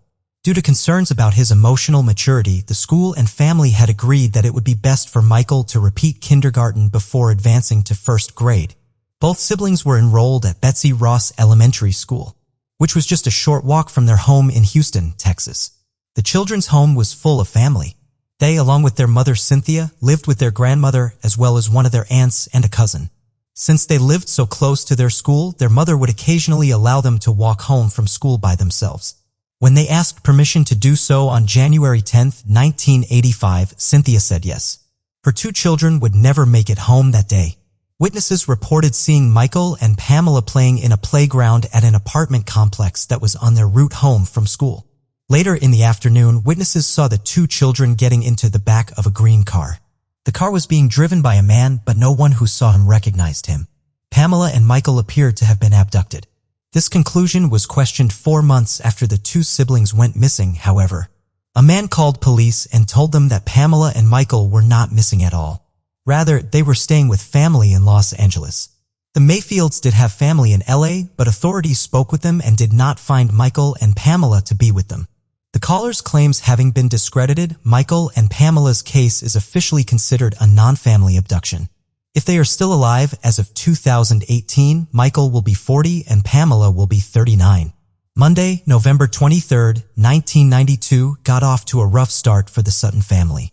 The 3 children in the family missed the bus and had to walk to school. After dropping their younger brother George up at his school, the 2 oldest children, Chad 16 and Melanie 14, began walking to their own school. However, they never made it there. After Chad and Melanie went missing, it was discovered that they had been planning to hitchhike from Inala, the suburb of Brisbane, Australia, where they lived with their mother, all the way to Perth. Both their biological father and their maternal grandmother lived in Perth, so the 2 siblings could have been planning to visit either one of them. If Chad and Melanie did begin to hitchhike across the country, they could have met with foul play or succumbed to the elements almost anywhere in Australia. However, not everyone believes that Chad and Melanie made it very far from home. In 2017, Claire Snow, a classmate of Chad and Melanie, spoke with the press about her belief that the siblings could have been killed by a local trio of bullies. The 3 bullies were known to beat up both Chad and Melanie regularly. They were highly violent, according to Ms. Snow, who herself was once hit over the head with a plank of wood by these bullies. The trio was further emboldened by their families, who would often accompany them when they would come to the Sutton home to further torment Melanie and Chad. Ms. Snow believes these bullies and their families to be capable of killing. She further claims that the bullying would escalate if any of the trio's targets would fight back, and that just prior to his disappearance, Chad Sutton lashed back at his tormentors with a bat in self-defense.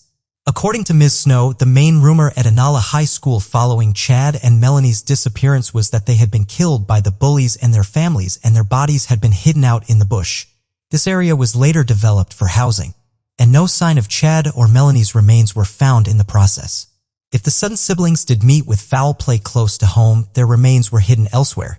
In 2016, Chad and Melanie's mother, Marie, died of a massive heart attack at age 52. Her mother, Jean Turek, believes Marie's early death was really the result of a broken heart over the loss of Chad and Melanie. Chad and Melanie's father has also passed away since their disappearance. Their grandmother still hopes to one day make Chad and Melanie's favorite roast dinner for her. Before we continue, we have a surprise for you. We have made a new channel in which we upload cold mystery cases that will shiver your timbers. Don't miss out, link is in description. Philoma and Milana Luke grew up on the island of Saipan in the Northern Mariana Islands. The sisters, who were only a year apart in age, were inseparable. 10-year-old Philoma was in the 3rd grade and 9-year-old Milana in the 2nd grade at Cagman Elementary School. On the morning of May 25, 2011, the girls were seen waiting for the bus to school at a bus shelter near their home in Estelle. The girls never arrived at school. Both of the girls' teachers were surprised that Philoma and Melina were not in school that day. They had each only missed a day or 2 of school the entire year. Furthermore, that day, Philoma's class was scheduled to cook some local dishes as part of class. Her teacher was surprised that Philoma would miss the activity she had so been looking forward to. However, the policy in public schools on Saipan does not instruct teachers to call home about an absent student until he or she has missed 3 consecutive days of class. Therefore, the girls' family did not realize that they were missing until they failed to return home after school. Northern Mariana Island investigators were assigned to the case, as well as FBI agents out of the Honolulu field office, as the Northern Mariana Islands are a U.S. Commonwealth. The day after the girls went missing, agents began a 4-day search of a local landfill. After searching over 30,000 cubic feet of trash, investigators found no evidence linked to the missing girls. A tracking dog from Hawaii's Civil Defense Agency was flown in to search for the girls in the thick jungles on Saipan. When Philoma and Melina went missing, they had been living with their maternal grandparents. Their mother was based in Guam, and their father, a former law enforcement officer on Saipan, was living in the Federated States of Micronesia. This opened the possibility that Philoma and Melina had been taken by one of their parents as part of a custody dispute. Investigators traveled to speak with the girls' parents and search for their homes, but there was no evidence that either parent had taken the girls. In 2014, the FBI released age progress photos of both sisters. They launched a media campaign in Hawaii, Oregon, and Washington state. Agents did not have any indication that Philoma and Melina were in any of those states. However, all 3 states did have large communities of people originally from the Northern Mariana Islands. The FBI hoped that by expanding the area they were looking for witnesses in, they might finally receive the tip they needed to solve the case. However, that tip never came from this outreach. In 2018, local police and the FBI used a backhoe to dig up an area behind the home of the late Anna Chrysostomou. after receiving a tip that the remains of Philoma and Melina were buried there. Ms. Crisostomo was the mother of Joseph A. Crisostomo, who'd been sentenced in 2014 to life in prison for the murder of Emerita Romero. While Crisostomo had a criminal record that went back even prior to the Romero murder, that fact exonerated him and Philoma and Melina's disappearance rather than making him a stronger suspect. He had been incarcerated at the time Philoma and Melina went missing. The 5-year prison term he had been serving at the time did not end until December 2011, 7 months after the girls disappeared. The search did not turn up any remains or any evidence in Philoma or Melina's disappearance whatsoever. The search therefore did little except for upsetting both families involved. Albert Quetegua, the girl's grandfather, alleges that his family was not informed of the search by police. They instead learned of it from online media outlets. The news that authorities were searching for remains was upsetting for the entire family and traumatizing for the girl's mother. The Crisostomo family also was upset over the suspicion that the search placed them under and the damage to their property that it caused. 2 of Anna's adult children and their families had been living at the property at the time of the search. One of those children, Annie Crisostomo, alleges that the search unfairly connected her family to Philoma and Melina's disappearance and was done by police to shame the entire family. The family filed a motion in Superior Court to unseal the supporting documents used to obtain the search warrant used to search their property. So as to protect the investigation into Philoma and Melina's disappearance, they are willing to submit to a gag order in regards to any documents they and their counsel are provided with. The legal proceedings are ongoing. As of 2018, the girl's case is still open, and leads are still actively being investigated. On the 7th anniversary of Philoma and Melina's disappearance, their family held a mass of special intention at the Santa Soledad Church.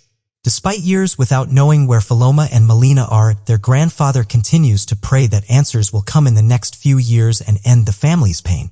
In June of 1974, the Leslie family made the decision to move 300 miles from Page, Arizona to Mesa. Jack Leslie was suffering from terminal lung cancer, and living in Mesa meant that he could be closer to his doctors. He and his wife Uma had 3 daughters, but their oldest daughter Linda was married and living in Tucson with her husband and 2 children. Their youngest 2 daughters, Cindy, 15, and Jackie, 13, made the move to the Desert Sands mobile home community with them. On the night of July 31st, 1974, Jack and Irma attended church together. They left Cindy and Jackie at home with their grandmother. However, when Jack and Irma returned home, the girls were not there. According to their grandmother, Cindy had answered a phone call earlier in the evening. She and her sister had left a note reading, "Irma decided to sleep on the couch so she would wake up when the girls came home." They never did. When Irma awoke in the morning, she called the police. Initial searches for Cindy and Jackie took place in the orange groves that surrounded their neighborhood. Searchers were unable to locate any physical evidence.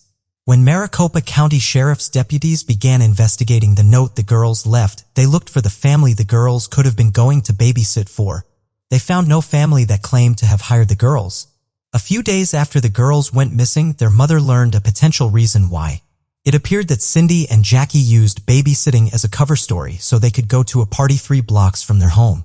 Interviewing the people at the party did little to help investigators. Some witnesses said the girls were at the party, some said they never arrived, and some claimed that they made it to the party but only stayed there briefly. It has therefore been difficult for investigators to develop a solid timeline of the girls' movements once they left home. The lack of physical evidence and the uncertainty over Cindy and Jackie's actions on the night they disappeared made developing leads in their case very difficult for police. Jack Leslie passed away in the spring of 1975, less than a year after his girls went missing. While their father died not knowing what happened to Cindy and Jackie, their mother has spent the past 4 decades trying to avoid the same fate. Irma Leslie eventually remarried and moved to Nevada. She has traveled extensively throughout the western United States, following up on reported sightings of her 2 daughters. Irma and her daughter Linda have both submitted DNA samples to the Maricopa County Sheriff's Office, in hopes that one day those samples will help them get answers in the case. As of 2018, Jackie and Cindy's fate remains unknown. 7-year-old Alexis Patterson was a first-grade student at the Highmount Boulevard Community School in Milwaukee, Wisconsin in the spring of 2002. While she lived less than a block away from her school, her stepfather, the Ron Burgess, would still walk her there in the mornings. On the morning of May 3rd, he walked her to the school and watched her walk onto the playground with her pink Barbie backpack. Alexis would not return home from school. Alexis was absent from class that day. However, students reported seeing her on the playground and some claimed that she was crying. While the school was the last place Alexis was seen, that does not necessarily mean that was the location she went missing from. Alexis was a well-behaved child with no history of trying to run away. However, the night before she went missing, Alexis got into an argument with her mother, Ayanna Patterson. Ayanna did not think that Alexis finished her homework properly, and as a punishment, Alexis was not allowed to bring cupcakes to school for her classmates as planned.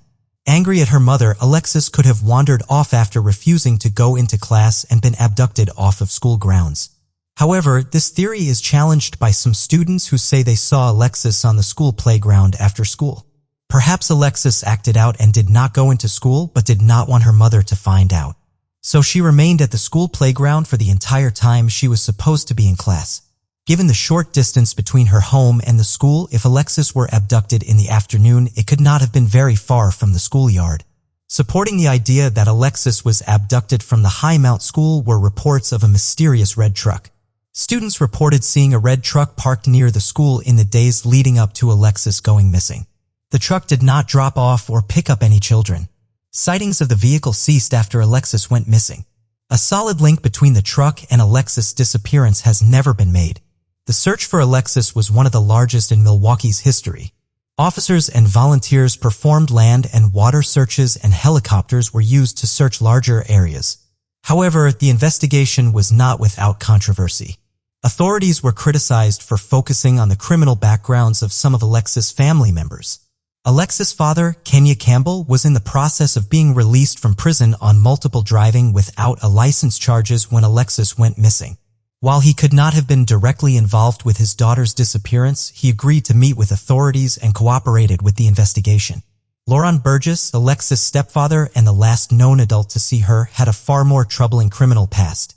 He had served 2 years in prison for drug charges and had received immunity in return for his testimony about his role as a getaway car driver in a 1994 bank robbery that resulted in the death of a police officer. There are also unconfirmed reports that he failed a polygraph about Alexis's disappearance. However, there has never been any evidence linking anyone in Alexis's life to her disappearance. In 2016, hopes were high that Alexis was alive and well. A man from Ohio called authorities claiming to know a woman who could be Alexis. This woman supposedly had no memory of her life prior to the age of 10 and bore a strong resemblance to an age-progressive image of Alexis released in 2012. The woman in Ohio did not believe she was Alexis.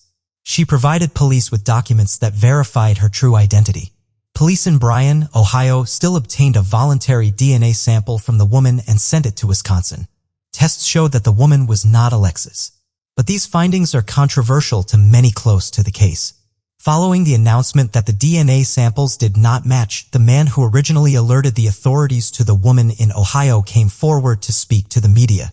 The man, who has only ever been publicly identified by his first name, Joshua, so as to prevent the public from being able to infer the woman's identity, was the ex-husband of the woman whose DNA was tested.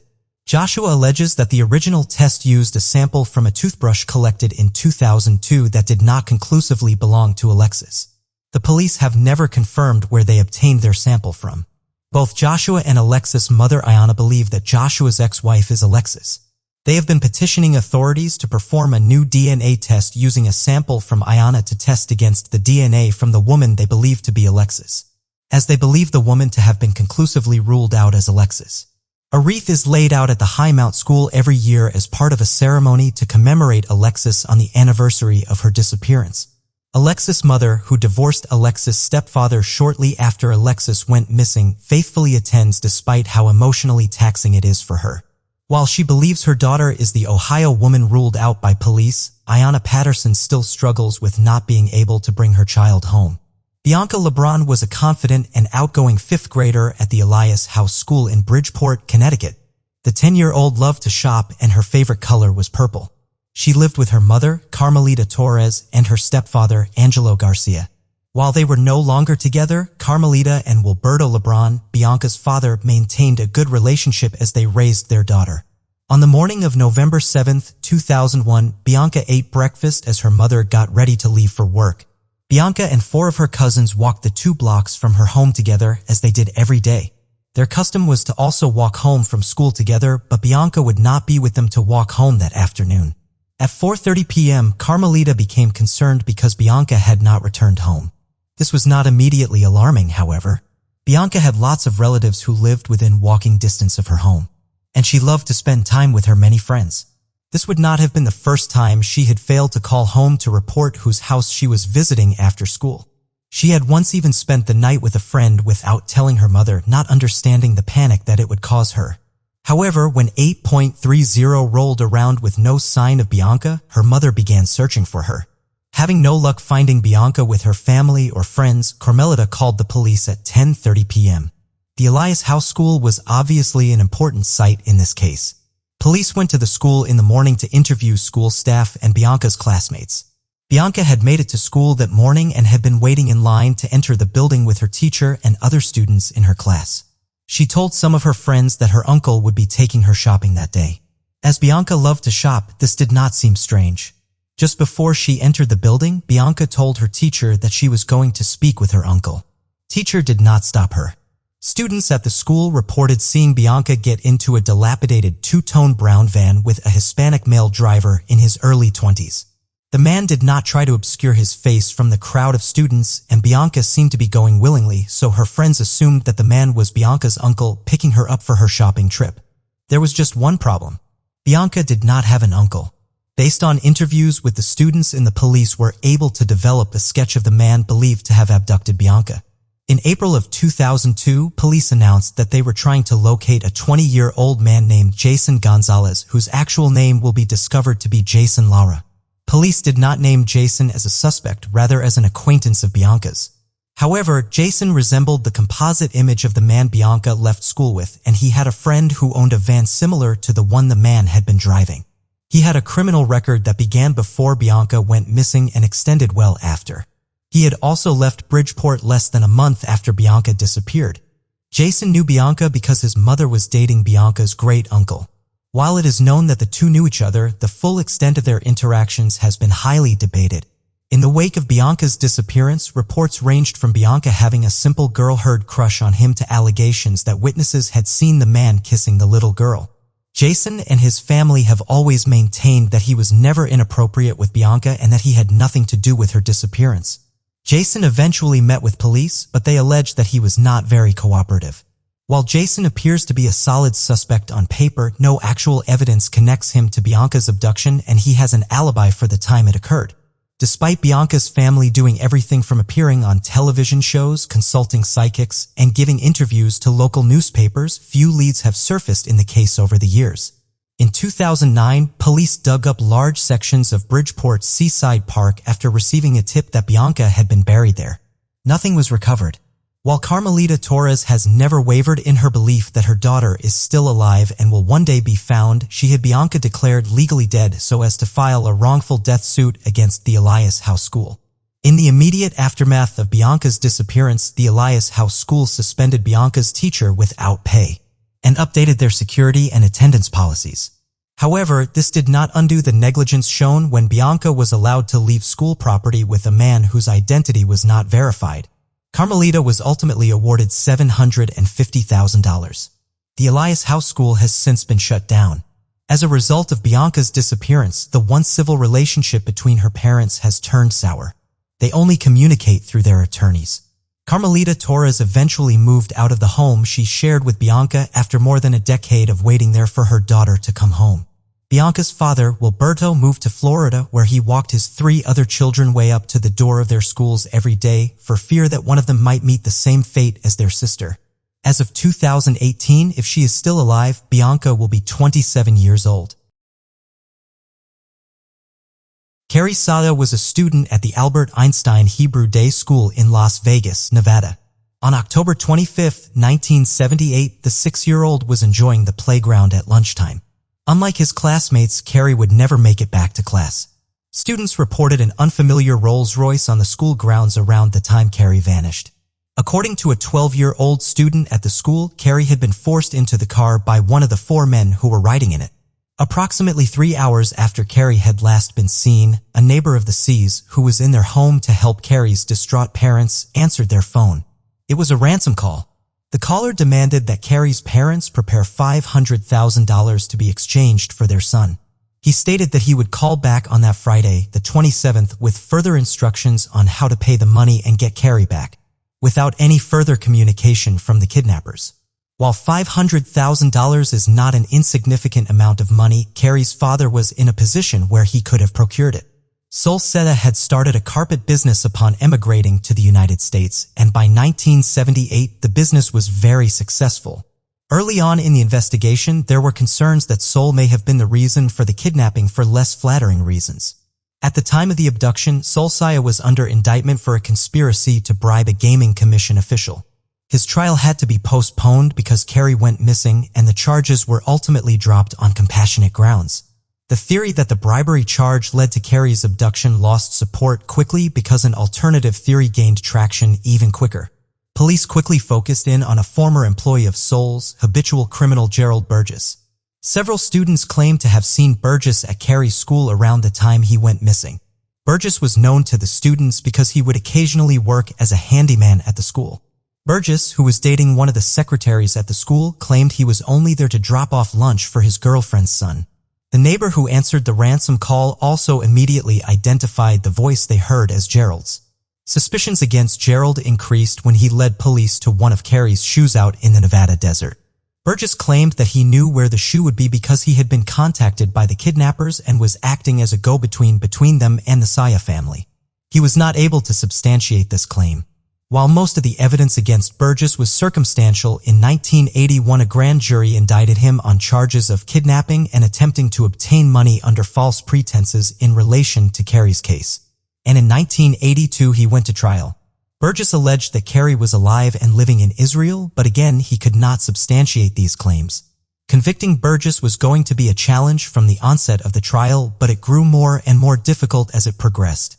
While several students claimed to have seen Burgess at the school, only the one student claimed to have seen Carrie being forced into the car. This student testified at the trial that Burgess was not the man he had seen force Carrie into the car. Burgess was acquitted due to lack of evidence. While Burgess never served time in relation to Carrie's case, he was not a free man for quite a long time after Carrie went missing. Burgess was convicted for a sexual assault he committed against a woman at the Albert Einstein Hebrew Day School just a week prior to Carrie going missing from there. He was also sentenced to 15 years in federal prison for swindling a couple from Texas out of $200,000. Burgess's legal trouble continued later in his life and renewed suspicions about him in relation to Carrie's abduction. In 2000, Burgess was arrested by the FBI following an 18-month investigation. Burgess, who, as a convicted felon, was prohibited from so much as possessing a firearm or ammunition, sold weapons to an undercover FBI agent and a confidential witness. During one of these transactions, he also threatened the life of a mayor of Las Vegas and a former federal judge. In the other, he made arrangements to dispose of a body for the confidential witness. Burgess told the FBI's witness that he would get rid of the body by sealing it in a steel drum and burying it in the desert. He also claimed that this was the method he used to dispose of Carrie's body in 1978. Burgess had rented welding equipment just days before Carrie went missing. Burgess cannot be retried for kidnapping due to double jeopardy. He has never faced any additional charges in the case. Saul Sias Leaf faced numerous more problems following the disappearance of his son. He sold his business in 1996, and in 1997 he and Carrie's mother, Marilyn, divorced. That same year, he wrote a number of bad checks in casinos and went into over $7 million in debt to them. He fled to Israel to avoid felony charges in relation to these bad checks, but returned to Las Vegas after negotiating a settlement with the casinos. His federal charges were dismissed once he upheld the conditions of the settlement. While circumstances seem to indicate that Carrie was killed by Gerald Burgess shortly after he went missing, his body has never been found and doubts about his fate remain. In the late 1990s, there were whispers that Carrie was alive and living in Boston, but nothing ever became of them. Josephine Depard, called Josie by her friends and family, was going through a transitional period at the beginning of 1984. The 26-year-old had separated from her husband and was preparing to go to family court with him to settle custody of their 6-year-old daughter Lois. Following the separation, Josie had to move back into her mother's home on North Clinton Street in Olean, New York. While this was a setback for Josie, it was not a completely upsetting turn of events. She and her mother, Lois Cotwan, were very close, as evidenced by the fact that Josie had named her daughter in honor of her mother. The oldest of 7 children, Josie was very close with her siblings as well. Josie had also begun taking classes at Jamestown Community College in hopes of starting a career that could provide her daughter with a comfortable life. On the evening of February 7th, Josie left home at approximately 5 p.m. She was with a male acquaintance from the nearby town of Franklinville whom she knew through the community college. The man, Dale Varican, was never publicly identified by police until 2018. Josie supposedly was going to Dale's house so that they could swap stereo components. Josie never returned to the home on North Clinton Street. According to Dale, he and Josie had changed their plans, not going back to his house, but instead to the nearby Olean Center Mall. The two got coffee and Josie ran into some friends. He claimed that Josie left with these friends and the last time he saw her was at approximately 6 p.m. Dale was obviously heavily scrutinized by police assigned to Josie's case. None of Josie's known friends or acquaintances came forward identifying themselves as the people Josie went off with, and no witnesses placed Josie or Dale at the Olean Mall. There have been rumors of witness statements placing Josie at a Perkins restaurant later on the night of February 7th, a group of unidentified men, but police have never been able to substantiate these claims. As far as investigators have been able to ascertain, Dale was the last person to see Josie before she vanished. Dale's behavior immediately after Josie's disappearance did not do anything to quash suspicions about him. Right after Josie went missing, he reportedly tried to flee the country. He was stopped at the Canadian border and charged with a parole and marijuana possession. He was then sent back to the United States. Dale committed suicide a few months later in October of 1984. Dale's suicide was a setback in the investigation into Josie's disappearance. While they had no proof that he had harmed Josie, both his behavior at the time of her disappearance and his background made him a person of interest to police. In 1981, Dale had been sentenced to 2 to 6 years in prison for 2 sexual assaults that took place in 1979.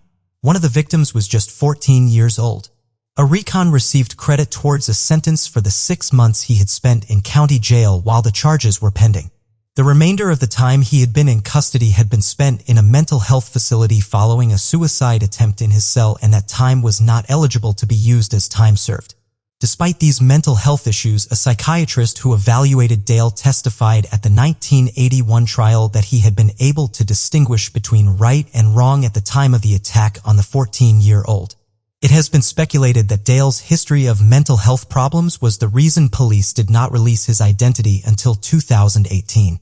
While police remain skeptical about Dale's claims of innocence, he is not an official suspect in Josie's disappearance, and he was never charged with any crimes in relation to it.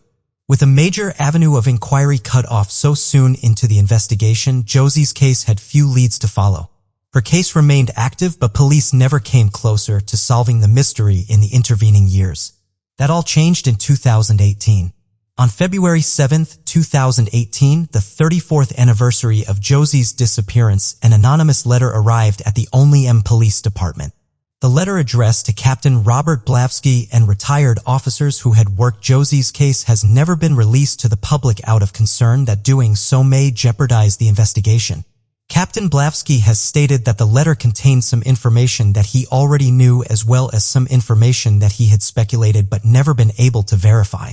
In an attempt to get the writer of the letter to come forward, the Olean Police Department posted an appeal on their official Facebook page and received cooperation from local media. Captain Blavsky has stated that while they would like to speak with the letter writer, that person is not in any trouble. The letter itself does not implicate the writer of the letter in Josie's disappearance. Blavsky also told the local television station that the information in the letter has investigators looking for 3 other individuals, although we could not identify them publicly. Josie's brother, Dominic Catoni, has also publicly expressed hope that the person who sent the letter would speak with police further. According to the Olean Police, 8 or 9 people came forward with information about Josie's case as a result of the publicity garnered by the letter. As of August 2018, the identity of the letter's author remains a mystery. Josie's family is aware that after 34 years, it is most likely that she is no longer alive. They would, however, like to locate her body so that they can give her a proper funeral and bury her next to her beloved mother. Josie's ex-husband, who was in California at the time of her disappearance and therefore never a suspect in the case, eventually remarried. Josie's daughter, Lois, was legally adopted by Josie's sister, Eileen Payne, and her husband, Dana, a few years after Josie went missing. Lois, now Lois Payne, grew up in Strongsville, Ohio, with the 3 brothers she gained upon being adopted. As an adult, she had a daughter of her own. Gladys Stella Kidd was a grandmother living in Moorhead, a small town in Rowan County, Kentucky. Gladys had been married for 49 years, but her husband, Stella, passed away in 1983. She was an active member of her church. In 1990, Gladys sold the remaining half of her farm. She had sold the first half of it back in 1988. In the beginning of August, she went to cash a $56,000 check she had received from the sale. Despite warnings from the bank staff, she insisted on taking the full amount in cash. After August 6, 1990, Gladys Stella Kidd was never seen again. The only things found to be missing from Miss Kidd's home were the cash, a filing cabinet, and some clothes. She parked her car in town and left it there with the keys inside. 17 days after Miss Kidd was last seen, a letter postmarked in Lexington, Kentucky arrived at her son's home. The letter instructed her family not to look for her and said that she would leave again if they found her and forced her to return home. While this letter seems to indicate that Miss Kidd disappeared voluntarily, it has not been determined that she wrote it willingly. Miss Kidd's family believes that she was the victim of foul play and that she had been forced her killer to write the letter. The note was her killer's way of preventing an investigation into her disappearance and protecting himself from being caught. The family's concerns stemmed largely from a mysterious boyfriend who had been a part of Miss Kidd's life for the last few years prior to her disappearance. A few years after her husband's passing, Miss Kidd began corresponding on the phone and going on secret dates with a man that she refused to identify to anyone in her life. When calling Miss Kidd at home, this man would hang up the phone if anyone besides her picked up. Despite multiple family members pressing her for details on this man, Miss Kidd would always refuse to reveal his identity. All she would ever say was that he was a man known to the family and that they would be surprised when they did find out who he was. The secrecy around this relationship caused many people close to Miss Kidd to warn her to end it. According to the editor in the Moorhead News written by Miss Kidd's granddaughter, Sandra Nathanson, her family believed this man to be a predator. She further implied that this boyfriend was the reason that the proceeds Miss Kidd earned from selling the first half of the family farm in 1988 mysteriously vanished. If this boyfriend had been using Miss Kidd for money, he would have had no use for her after receiving the proceeds from the sale of the second half of their family farm. Having taken all of Miss Kidd's assets, this individual could have seen her as a liability. Once she realized her boyfriend's interest in her was purely financial, Miss Kidd would no longer be willing to conceal his identity. She therefore may have fallen victim to foul play to protect both her boyfriend's ill-gotten financial gains and his reputation in the community. The family's belief that Miss Kidd met with foul play is supported by the fact that after she stopped collecting her Social Security checks and her driver's license was never renewed. Furthermore, her car was left in Moorhead. If she left town, someone else would have had to drive her. As no one else went missing from the area at the time, she clearly did not run off with her boyfriend to start a new life together. As of 2018, Miss Kidd would be 99 years old. Even if she did not meet with foul play at the time of her disappearance, it is unlikely that she would still be alive today. As her family does believe she was murdered in 1990, they are still searching for answers so that the person who took her from them can be brought to justice. They had her name engraved on her husband's tombstone in the Crick Cemetery in Moorhead in hopes that one day she can be laid to rest next to him. Chalik Rainwalker's life was an uphill battle from the very beginning. Born addicted to crack cocaine on the floor of his biological grandmother's Albany, New York kitchen in August of 1995, he was also diagnosed with fetal alcohol syndrome shortly thereafter. As a result, he was removed from his biological mother and placed into foster care 2 days after his birth. Chalik spent the first several years of his life going from foster home to foster home. After living in 5 different homes, he was lucky enough to eventually be placed with Jody and Larry Schoen at age 3. The couple cared for Chalik for 4 years and had plans for adopting him. However, Chalak's difficult beginnings would derail this bright future. Chalak had been diagnosed with reactive attachment disorder, a condition that can develop in children whose emotional and physical needs were not met early on in their development. The condition can have a wide range of psychological and emotional symptoms. Broadly speaking, children with this disorder cannot properly accept affection once they are finally given it. They have trouble asking for help, are severely withdrawn, and respond to affection and interaction in inappropriate ways. In addition to his Chalak's fetal alcohol syndrome may have contributed to his behavioral problems. FAS, which is caused when a child's mother consumes alcohol during her pregnancy, can result in a broad range of physical and psychological complications. Children with this syndrome often have learning disabilities, poor reasoning and judgment skills, and hyperactive behavior. Any of these effects could complicate Chalak's management of his The Shones have described Chalak as a loving and bright child who loved to read. Unfortunately, his psychological conditions did make caring for him difficult. When he became frustrated, Chalak was prone to violent episodes where he was essentially unmanageable for up to an hour. The Shones spent 4 years helping Chalak try to live a normal life. However, when Chalak was 7, he attacked the Shones' biological daughter. At that point, Jody and Larry decided that they were not equipped to properly manage Chalak's condition after all and decided not to continue with their plans to adopt him.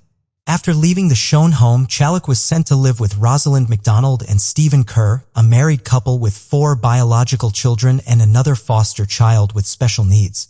18 months later, the couple adopted Chalak along with his foster sister. Chalak's life with McDonald and Kerr was somewhat unconventional.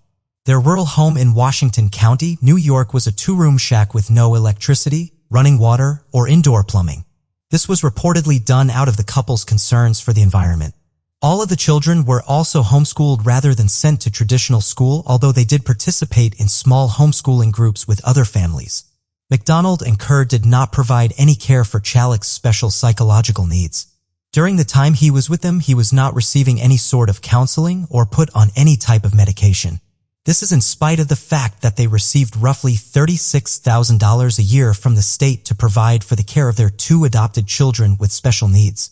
McDonald's own mother has publicly stated that while she believes her daughter and son-in-law began fostering children for the right reasons, they eventually were drawn to caring for children with special needs because of the additional income they provided.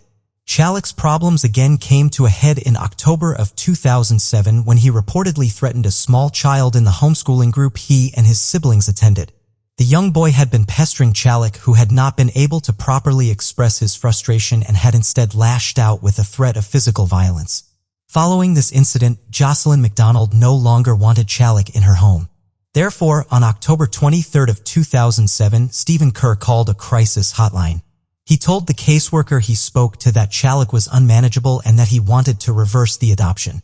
The caseworker told him that this was not possible. It in fact would have been to have Chalak removed from his family, but when Stephen hung up the phone that day, he believed that he had no legal means to remove Chalak from his home. At this point, Kerr and McDonald decided to take advantage of what is known as respite foster care. In respite foster care, a child is temporarily sent to live with a different licensed foster family during times when they are having difficulty with the family they have been living with. The break allows both the child and their families an opportunity to take a break and evaluate how best to improve their relationship going forward. On this occasion, Stephen Kerr took Chalak to the home of Elaine and Tom Person, who had provided respite care for Chalak since he had been 7. As respite care is only a short-term option, Chalak only stayed with Elaine and Tom for 6 days. When Stephen Kerr picked Chalak up from their home on November 1st, he told them that Chalak would be going to another respite foster home the following day. However, Chalak was going to have to stay with him for the night. Because Jocelyn still did not want Chalak in her home, Stephen took Chalak to his own parents' home on Hill Street in Greenwich, New York. Stephen's parents were out of town at the time, so Stephen and Chalak were alone in the house. The following morning, just before 9 a.m., Stephen Kerr called the police to report his son as a runaway. According to Kerr, he had awoken at 7:30 a.m. on November 2nd and been unable to locate Chalak. He found a note from Chalak that read, "Dear everybody, I'm sorry for everything. I won't be a bother anymore. Goodbye, Chalak." Kerr believed Chalak to have been wearing blue jeans and a bright yellow fleece pullover when he went missing. He also stated that Chalak's duffel bag and his favorite stuffed animal had gone missing as well. Chalik's parents were only cooperative with authorities in the very early days of the investigation. They were interviewed by police on November 4th. On November 6th, Jocelyn McDonald complied with the request for her to take a polygraph examination, which she passed. On the same day, Stephen Kerr took the introductory portion of a polygraph but declined to complete the examination. The couple retained an attorney the following day. Kerr and McDonald held 2 vigils for Chalik, one on November 9th and one on November 16th. The latter vigil marked the last public showing of support for the search for Chalik by his parents. Stephen Kerr reportedly ripped down many of the missing persons flyers posted by volunteers and described Chalik as evil after he went missing. Concerns about Stephen Kerr's version of events sprung up almost immediately after Chalik went missing. Elaine Person, Chalik's respite foster mother, says that one of the assignments Kerr gave Chalik when he left him with her on that final stay was to write letters of apology to the people he had hurt. This included the students in the homeschool group where he was no longer allowed. While Elaine did not see the letters Chalik wrote, her husband Tom did see Chalik writing them. She believes the note Stephen Kerr gave the police was one of those apology notes. If Kerr knew what this note was, why did he misrepresent it to the police to support the idea that Chalik had run away? In January of 2008, Stephen Kerr was named a person of interest in Chalik's disappearance. According to authorities, they had video surveillance footage showing a gold minivan consistent with one Kerr owned driving through Greenwich around midnight when Kerr had claimed he was sleeping. Furthermore, cell phone data showed that Kerr had not taken the route to his father's home that he had detailed in his interview with police. The duffel bag and stuffed animal Kerr said Chalik had run away from home were found inside the garage of Kerr's parents' home. Another contentious layer of the mystery of Chalik's disappearance was added in January of 2008 when a typed letter was mailed to several media outlets in the area where Chalik went missing. The poorly written letter claimed that Chalik was still alive. The only real detail that seemed to validate the letter was the reference to a cat named Diamond, which Chalik did have when he was living with his adopted family. The police accepted the letter as a lead, but those close to Chalik believe it to be a cruel hoax. According to a lame person, Chalik was too intelligent to have written such a grammatically incorrect letter. Compared to Chalik's handwritten letter given to police by Stephen Kerr, it certainly is at a much lower level of sophistication. In their investigation into the letter, police executed a search warrant on Stephen Kerr's father's home to take a computer into evidence. They were not able to determine if the letter had been written on that computer.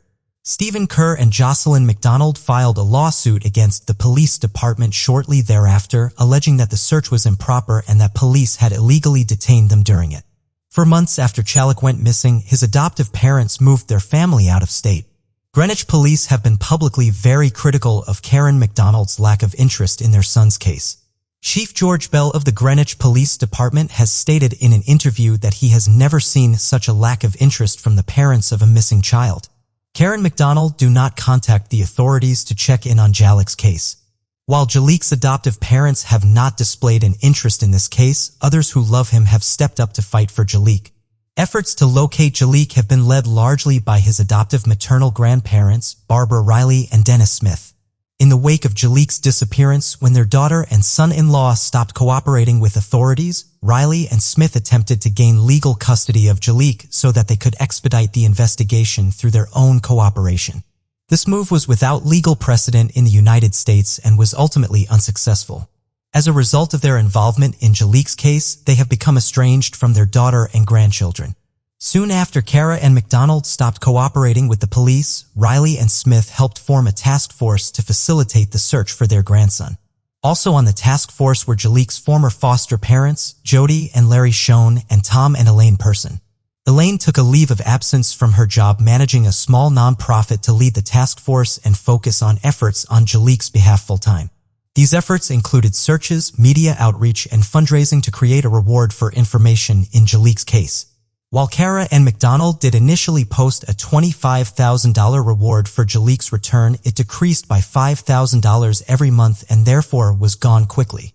The task force relied on activities like bake sales and spaghetti dinners to raise funds for a new reward. A local deli offered a free weekly lunch for life to the person who could claim the reward. And a local business owner donated a $250 gift card to Walmart. While this pieced-together reward may not be large monetarily, the efforts made by the community to put it together are valuable beyond measure. Barbara Riley's work on behalf of Jaliek further chipped away at the validity of Stephen's account of Jaliek's disappearance in July of 2008. As part of her own investigation, she decided to search the abandoned home site Jaliek's family had been living in before they moved away. There, she found the yellow fleece pullover that Stephen claimed had gone missing with Jaliek. Police, acting on Riley's discovery, searched the home and removed a piece of clothing from, although they did not disclose if it was in fact the yellow fleece. In response, Jocelyn McDonald had her mother arrested for burglary.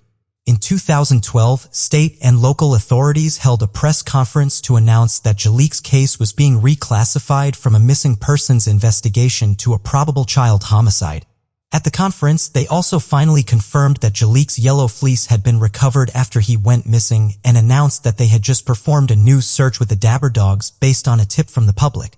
The search was unsuccessful. Jaliek's adoptive parents did not attend the press conference. Barbara Riley and Dennis Smith instead represented their grandson. Speaking through their lawyer, Karen McDonald expressed confusion at the reclassification. They still held their belief that Jaliek was alive, having run away to live with a black family. Jaliek was biracial, half African American and half white, and grew up in a county that was over 90% white. He therefore had few people around him who physically resembled him. Reconciling the two halves of his racial identity probably was difficult for a young boy with no real connection to one of those halves. McDonald and Kerr have stated that Jaliek identified as black rather than biracial and probably ran away to live with other black people. It is understandable that Jaliek would seek out black role models. However, the notion that he could have made his way to a more diverse area, much less remain hidden there for so long at his age and with no resources, is essentially incomprehensible. Upon the reclassification of Jaliek's case as a probable homicide, the authorities did not name any official suspects. However, as the last person to see Jaliek and the person whose account of events has faced so many challenges, Stephen Kerr falls under a cloud of suspicion for many. This includes Barbara Riley, who bases her concerns on Kerr's history of anger management, which twice necessitated therapy. She alleges to have once witnessed Kerr become so angry with Jaliek that he dragged him outside of their rural home and repeatedly dumped him in a nearby creek. If Kerr were involved with the foul play that Riley believes took her grandson from her, she does not think that it was a premeditated act, but rather an impulsive act of rage. Even though authorities believe Jaliek met with foul play, there are mixed opinions as to whether anyone could be convicted in relation to his death. Locating his remains would obviously make such a conviction much easier. When a partial skull was located in the area of Jaliek's disappearance in the spring of 2016, many hoped that Jaliek could be laid to rest. Unfortunately, tests showed that the skull did not belong to the missing boy. A few of the investigators, who have a more complete knowledge of the case than the public, have stated to the media that they believe that there is enough evidence to successfully get a conviction in the case. However, until Jaliek's remains are found or more witnesses come forward, it is unlikely that he will receive justice. Before we continue, we have a surprise for you. We have made a new channel in which we upload cold mystery cases that will shiver your timbers. Don't miss out, link is in description. Bernard Ross Jr., known affectionately as Bunny, was 18 years old and living in his home in 1977. On the morning of May 12th of that year, Bunny was in a state of extreme emotional distress. Some reports indicate that he had been taking the antipsychotic drug Thorazine at this time, but there is little supporting evidence for this claim. What is known is that on that morning, Bunny left his family home in his parents' car without asking permission to use it. The car was later found at the home of his aunt, who lived roughly an hour away in Presqu'île, Maine. It is possible that Bunny had driven to the house in hopes of speaking with his cousin, who also lived there. Bunny and his cousin were reportedly very close. While the Ross family car was unexpectedly found at Bunny's aunt's house, another vehicle was unexpectedly missing from it. On that day, a painter had been working inside the Presqu'île home. His truck went missing from the driveway outside of the house. It was later found undamaged along a dirt road in Ashland, a town west of Presqu'île. It appeared that for unknown reasons, Bunny had abandoned his parents' car and stolen the painter's truck from his aunt's driveway. Prior to this incident, Bunny had no criminal record. As best as his family and investigators can tell, this was a move purely made out of panic. When the painter learned of Bunny's emotional state at the time he appears to have taken, he declined to press charges in the matter, meaning that Bunny's record remains clean. Bunny has remained missing since May 12, 1977. There were unconfirmed sightings of him in wooded areas around Ashland around the time he went missing, but extensive searches by law enforcement and the Ross family have never turned up evidence of his whereabouts. Bunny's status as a missing person in the Maine State Police database led to him being featured in the Maine news media throughout the years. 39 years after Bunny went missing, news coverage would help lead to a major development in the case. In 2016, Bunny's parents, Bernard Sr. and Carol, were living in Portland, Maine. Early in the year, they received an anonymous letter from someone claiming to have information about what happened to Bunny. The letter indicated that the writer had seen a recent article about Bunny in the Kennebec Journal and suggested that the paper run another story about the case. The Rosses took the letter to the Maine State Police. Ultimately, in May 2016, Maine State Police Lieutenant Troy Gardner decided to contact the media about the letter's existence and arranged for Carol and Bernard to be interviewed by the Portland Press-Herald. The exact contents of the letter have not been released to the public so as to protect the integrity of the investigation. Lieutenant Gardner's desire to increase media coverage in the case had a dual purpose to both reach out to the letter writer and increase public awareness of the case. While the information in the letter has not been verified, Lieutenant Gardner feels that it is important for him to speak with the letter's author. He indicated in his own interview with the Press-Herald that the cooperation with the media was meant to be an olive branch to the person who sent the letter. Lieutenant Gardner believes that speaking to the individual who sent the letter is necessary to either verify its contents and move the case forward or show that the letter is a hoax and close off that avenue of investigation. Even if the letter is merely a hoax, the Ross family deserves to know.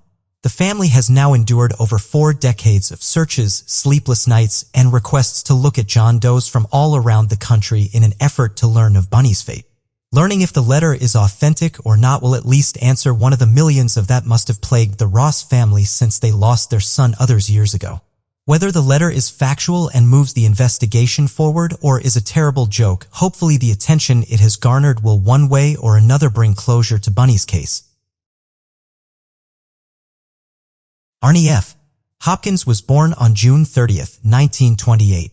During World War II, he served in the United States Air Force. In January of 1982, he was sworn in as a deputy sheriff of Livingston County, Kentucky. Unfortunately, his career in public service would ultimately end tragically. September 9, 1984 was a Sunday. Deputy Hopkins was out on patrol outside of Smithland, Kentucky.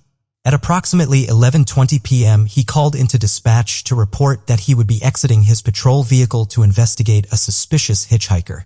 He reported his location as the intersection of U.S. Highway 60 and Kentucky Route 137, an intersection known locally as the Monument. A few minutes later, a dispatcher on his way into work came across Deputy Hopkins' empty patrol car at the Monument. He noticed signs of a struggle and Deputy Hopkins lying on the ground. The deputy had been shot with his own service weapon and was dead by the time the dispatcher found him just minutes after his last radio contact. 56-year-old Hopkins was survived by his wife, Rose. There was no sign of the hitchhiker to be found. The hitchhiker was the obvious prime suspect in the case, but authorities were never able to identify him. Deputy Hopkins did not provide any physical description of the hitchhiker, due to the fact that this person had been hitchhiking near U.S. Route 60. Which spins 2,700 miles from western Arizona to coastal Virginia. He could have caught a ride to several different states, making a search area difficult to identify. Deputy Hopkins' case went cold, but it was reopened by the Kentucky State Police in 2017. The state police claims to have new information in the case, but has not revealed this information to the public. They are actively seeking tips from the public and following new leads in the case. However, for now, the identity of Deputy Hopkins' killer remains unknown. On March 24, 1976, a fisherman in Nashville, Tennessee discovered the body of a young woman washed up against a branch in the shallow waters of the Harpeth River. She was estimated to have been between 14 and 17 years of age, 5 feet 2 inches in height, and of Hispanic or Native American descent. The medical examiner determined that she had probably been dead for less than 24 hours. However, the girl's cause of death was far more difficult to determine. While the girl had drowned, whether she did so accidentally or as the result of foul play could establish. The teenager's blood alcohol was measured at a .28, meaning that it was possible she fell into the river accidentally and drowned in the 2 feet of water due to her incapacitation by alcohol. However, the girl's shirt had been removed and her pants were unbuttoned. Her body also had bruising on her chest and legs.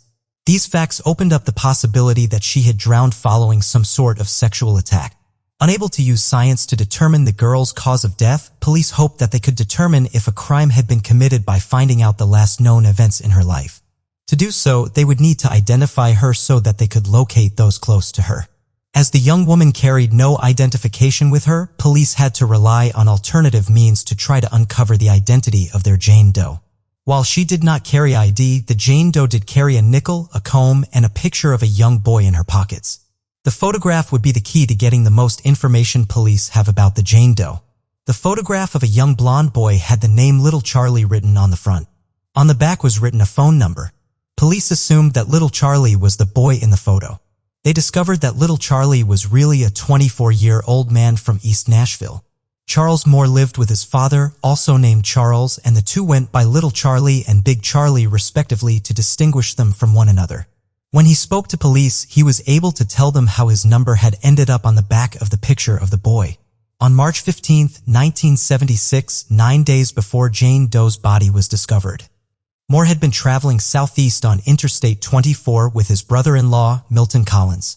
The two men came across two female hitchhikers and offered them a ride. According to Moore, one of these hitchhikers matched Jane Doe's description. She called herself either Sherry or Cheryl. The other one was a thin young woman with dirty blonde hair and wire-rimmed glasses. The two young women told Moore and Collins that they had run away from a treatment center in Minnesota, where the future Jane Doe was being treated for substance abuse and the blonde woman was being treated for suicidal ideation. The two said they were on their way to Haines City, Florida, where the blonde woman's husband and son lived. Moore gave the hitchhikers his phone number in case they were ever passing through Nashville again. The only piece of paper any of the four people in the truck had was a photograph of the blonde woman's son, so he wrote the phone number on the back of it. Moore told police that he and his brother-in-law dropped the two hitchhikers off roughly 85 miles southeast of Nashville. The last time he saw them, they were getting into another vehicle and continuing on to the southeast. This location was over 90 miles away from where Jane Doe's body was found and in the opposite direction from where they had been traveling when Collins and Moore last saw them. Both Collins and Moore viewed Jane Doe's body in 1976 and were able to confirm that she was one of the hitchhikers they picked up. Milton Collins has since passed away, but Charles Moore continued to speak with police as recently as 2012 as part of their ongoing efforts to identify Jane Doe. Authorities do not believe either Collins or Moore had anything to do with Jane Doe's death. Police have never been able to locate or identify the blonde woman traveling with their Jane Doe. They were also unable to identify a treatment center in Minnesota where patients matching the two young women's descriptions escaped from. Authorities continue to hope that they will one day find a match to Jane Doe's fingerprints or dental records. Unfortunately, DNA testing is not available in this case. The grave markers in the burial, and it is unclear where her body is now located. In 2013, Detective Jill Weaver of the Nashville Police Department's Cold Case Unit took over Jane Doe's case and has been focused on the numerous questions that remained unanswered in it. The identity of Jane Doe, the circumstances of her death, and the identity of her potential killer all remain mysteries. Jennifer Mary Beard was a friend of 1969. She was engaged to a man named Reg Williams who led backpacking, or tramping as it is known in the area, groups in the scenic outdoors of New Zealand. Jennifer and Reg had arranged to go tramping through the mountains of New Zealand's South Island together. Because of their schedules, they agreed to travel separately and rendezvous in the town of Wanaka to begin their hike into the mountains after Reg finished leading a tramping group through Milford Sound. They were due to meet on January 5, 1970. Jennifer never arrived. On January 9th, Reg reported her missing. Jennifer had been planning to hitchhike down the west coast of the South Island to meet up with Reg. This left a huge area to search for the missing teacher. Detective Emmett Mitten, the lead investigator on the case, initiated a huge search along Jennifer's planned route, largely in areas that were difficult to access. The search area was narrowed following eyewitnesses coming forward. Jennifer was last seen near Fox Glacier, being driven by a balding middle-aged man in a blue or green Vauxhall Velox on December 31, 1969.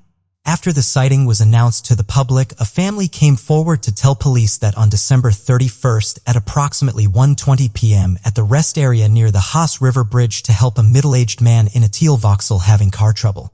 Since this description matched the man and vehicle Jennifer had last been seen with, police were dispatched on January 19, 1970 to search the area around the bridge. Shortly after making their way under the bridge, officers tragically located the remains of Jennifer Beard. When Jennifer was found, her pants were around her ankles and her shirt had been torn apart. She was missing her backpack and camera. Police hypothesized that Jennifer had gone beneath the bridge from the rest area to use the bathroom and had been sexually assaulted and killed. The person who had last picture of hitchhiking was an obvious suspect, especially since Jennifer's belongings were not in the area. Jennifer would not have taken her belongings down with her to relieve herself. If the driver she had been with followed her down to attack her, he may have forgotten that her effects were in his vehicle and disposed of them elsewhere so as not to be caught with them. The state of Jennifer's remains made confirming this theory impossible, however. Due to the combination of the delay in finding Jennifer, the hot New Zealand summer, and the ebbing and flowing of the Haas River, the remains were severely decomposed by the time they were located. The coroner was not able to pinpoint a cause of death. Police put forth the theory that Jennifer had been strangled, but her hyoid bone, which often breaks or is damaged in strangling victims, was not located with the remains and therefore could not be examined. Since the body was not able to provide police with many leads, they turned their attention to the Vauxhall. Almost 30,000 Vauxhalls manufactured between 1953 and 1955, like the one described by eyewitnesses, were still being driven in New Zealand. Authorities checked thousands of them, never finding any evidence tied to Jennifer's case. The only real suspect authorities had to pursue was a man named Gordon Bray. For days after Jennifer's body was discovered, police located a pair of jeans a few hundred feet away from the crime scene. The jeans stayed in an evidence refrigerator for 3 months before ever being examined. In one of the pockets of the jeans was a receipt with both Bray's name and address on it. Bray also drove a Vauxhall of approximately the same age as the one described by witnesses and had been in the area on December 31st. Police believed they had cracked the case, while authorities thought they had definitively identified Jennifer's killer. Proving it to the legal standard necessary was difficult. Bray did not meet the physical description of the fat and balding man Jennifer had been seen with, and his car was in much better shape than the beat-up and dust-covered Vauxhall described by eyewitnesses. The color of the car also raised issues with the eyewitness testimony. The car Jennifer was seen in was described as being various shades of turquoise or bluish-green. The discrepancies aside, Bray's car was a dark blue. As such, the eyewitness testimony was shaky and hardly conclusively tied Bray to Jennifer. Bray had also agreed to be interviewed by Detective Inspector Mitten and allowed his Vauxhall to be searched. He did not say anything incriminating and no evidence was found in his vehicle. While the receipt in the jeans was the one major piece of evidence in the case, even it posed problems for the prosecution. The distance away from the crime scene that the jeans were found alone raised suspicions that they could have been planted by police. The 4 days in between when Jennifer was discovered and the area was made a crime scene and when the jeans were finally found, as well as the 3 months the jeans were supposedly misplaced, could also be presented by a defense lawyer as evidence that the police had time to concoct a plan to frame someone for the crime. Bray's family furthermore has said that they have never seen him wear jeans. As police could not definitively say how Jennifer died, they could not even state for sure that she had been murdered rather than been the victim of some sort of accident. While police remained convinced that Bray was the killer, the lawyers who would have had to try the case were not. Not feeling as though they could successfully convince a jury of Bray's guilt, prosecutors announced on June 26, 1971 that Bray would not be charged in Jennifer's death. Bray died in November of 2003, having maintained his innocence the rest of his life. In 2005, a new suspect in the case finally emerged. A man named Ron Hunter had been working at the Hardy and Thompson sawmill in the town of Westport around the time of Jennifer's death. After a police sketch of the man Jennifer had last been seen with appeared in the newspaper, he abruptly left town, despite being owed 2 weeks' worth of pay from his job. Gordon Watts, who managed the sawmill and employed Ron Hunter, claims that he went to police with his information in 1970, but it was never followed up on. Emmett Mitten, who by that time had retired from the police force, says he never received such a tip. Given the amount of time since Jennifer Beard's death, unless someone confesses to being her killer, it seems likely that her case may never be solved. On June 10, 1976, the body of a young man was found in a landfill in rural Tooele County, Utah. The man had brown hair and dark eyes. He was estimated to have been approximately 5 feet 9 inches tall and between 17 and 22 years of age. He had also been shot twice in the nearby town of Wendover the day prior to the discovery of a body. Authorities were unable to unearth any further information about their John Doe.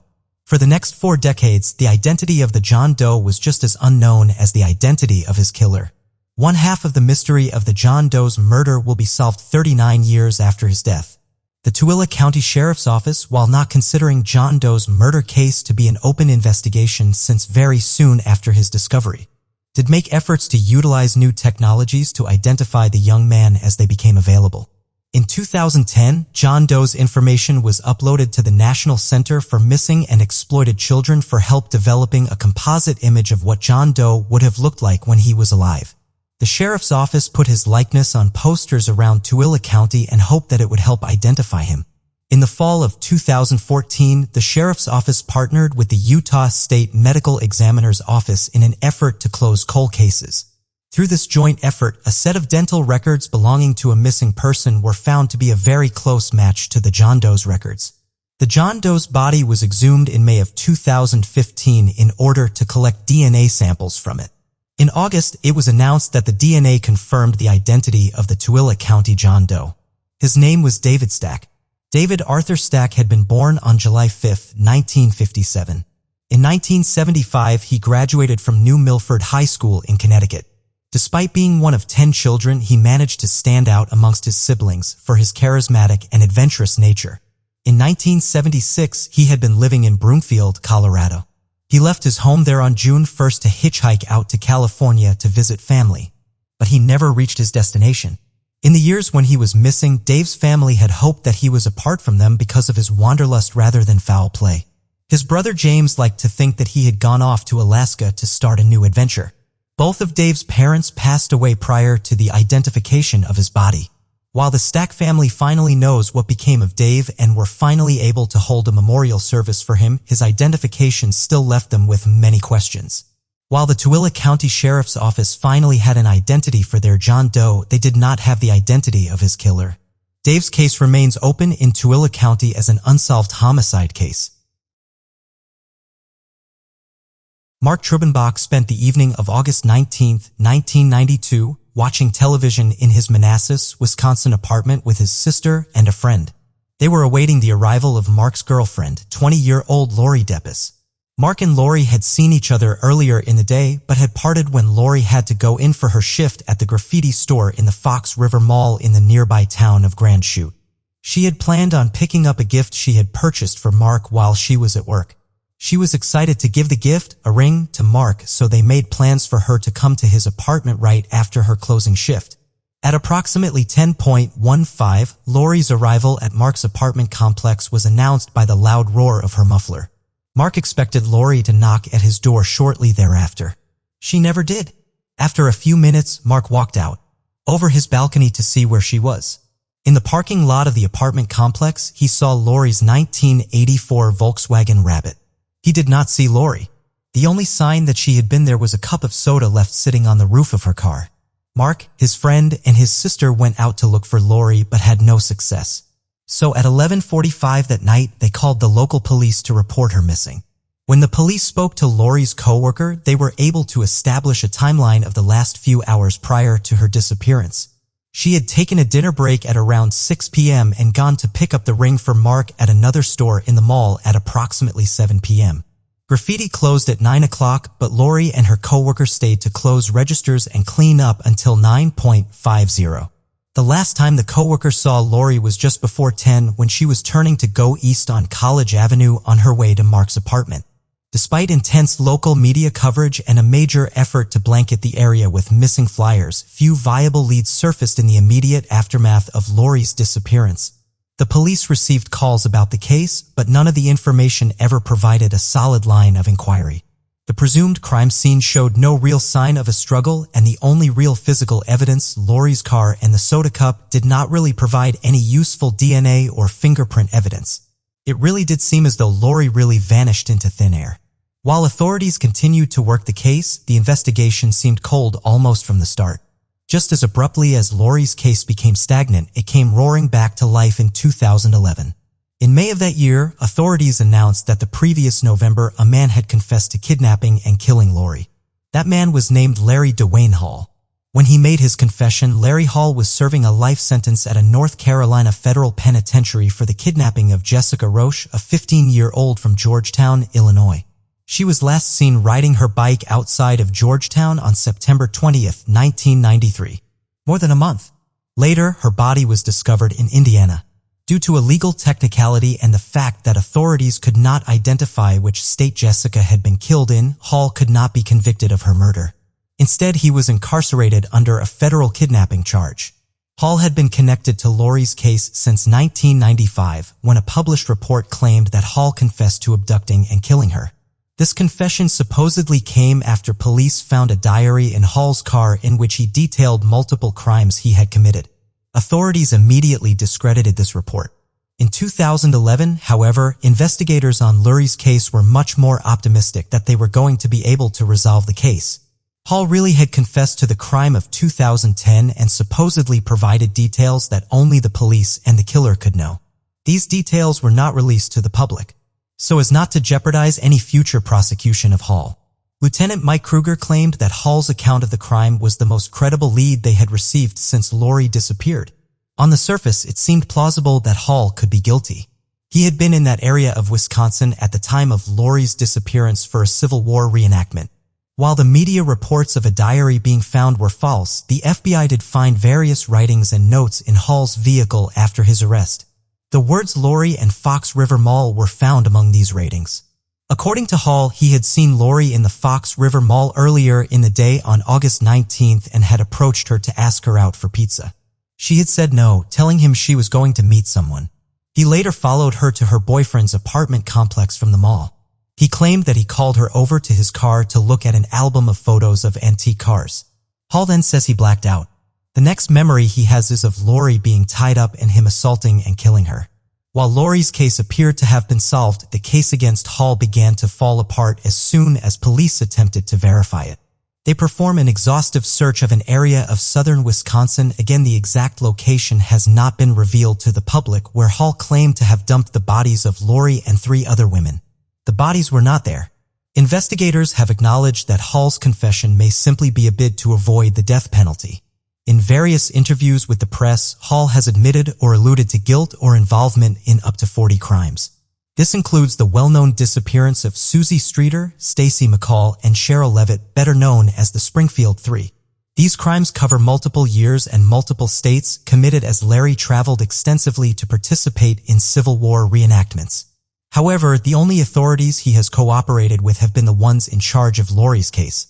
Since Wisconsin does not have the death penalty, investigators have to be concerned that Hall confessed to Lori's murder out of self-preservation rather than actual guilt.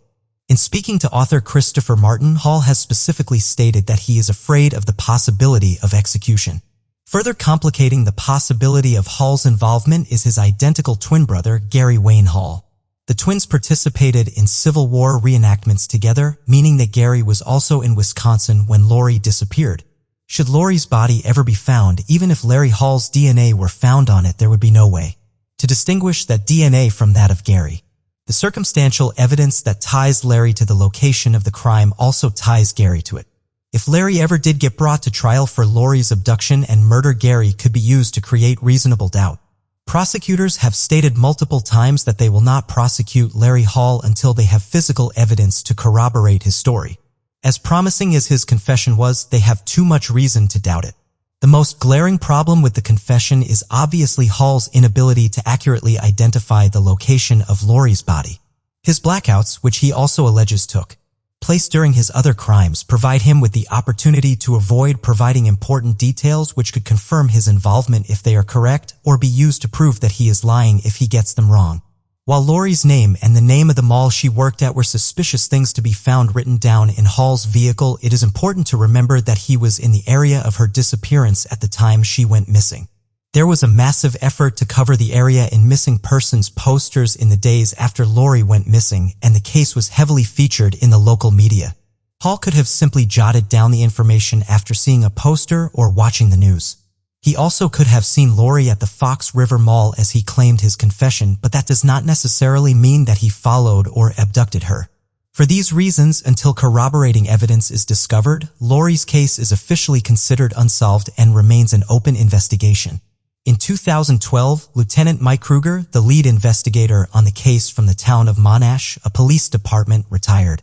Kruger had been on Lori's case since the very beginning and had become close with her parents over the 20 years he had kept them appraised of the state of the investigation. Despite his years of effort and a myriad of reports on Lori's appearance, he had to retire without resolving her case. Upon his retirement, the investigation was officially turned over to Wisconsin State Division of Criminal Investigation. On June 1, 1997, Kristen Modafferi marked her 18th birthday by flying across the country from her home in Charlotte, North Carolina to San Francisco. The North Carolina State University student had visited San Francisco in 1994 on a family vacation and fallen in love with the city. She therefore decided to spend the summer in between her freshman and sophomore years of college in San Francisco taking a summer photography class at the University of California at Berkeley. She rented a room in a house on Jane Street in Oakland and got 2 different jobs, one of which was in Spinelli's Coffee House in San Francisco's Crocker Galleria Mall. She was scheduled to begin her course at Berkeley on June 24th. She would never make it to class, however, as she mysteriously disappeared the day before on June 23, 1997. After finishing her shift at Spinelli's at 3 p.m. that Monday, Kristen withdrew cash from an ATM. Her coworkers reported seeing her walking with a blonde woman on the mall's second level at approximately 345. This woman has never been identified, nor has she ever come forward to provide information to the police. While the authorities have no evidence of wrongdoing on this woman's part, they obviously would like to interview her as she could potentially have information critical to the investigation. The investigation into Kristen's disappearance was complicated by the fact that she was 18. The investigation into Kristen's disappearance was complicated by the fact that she was 18.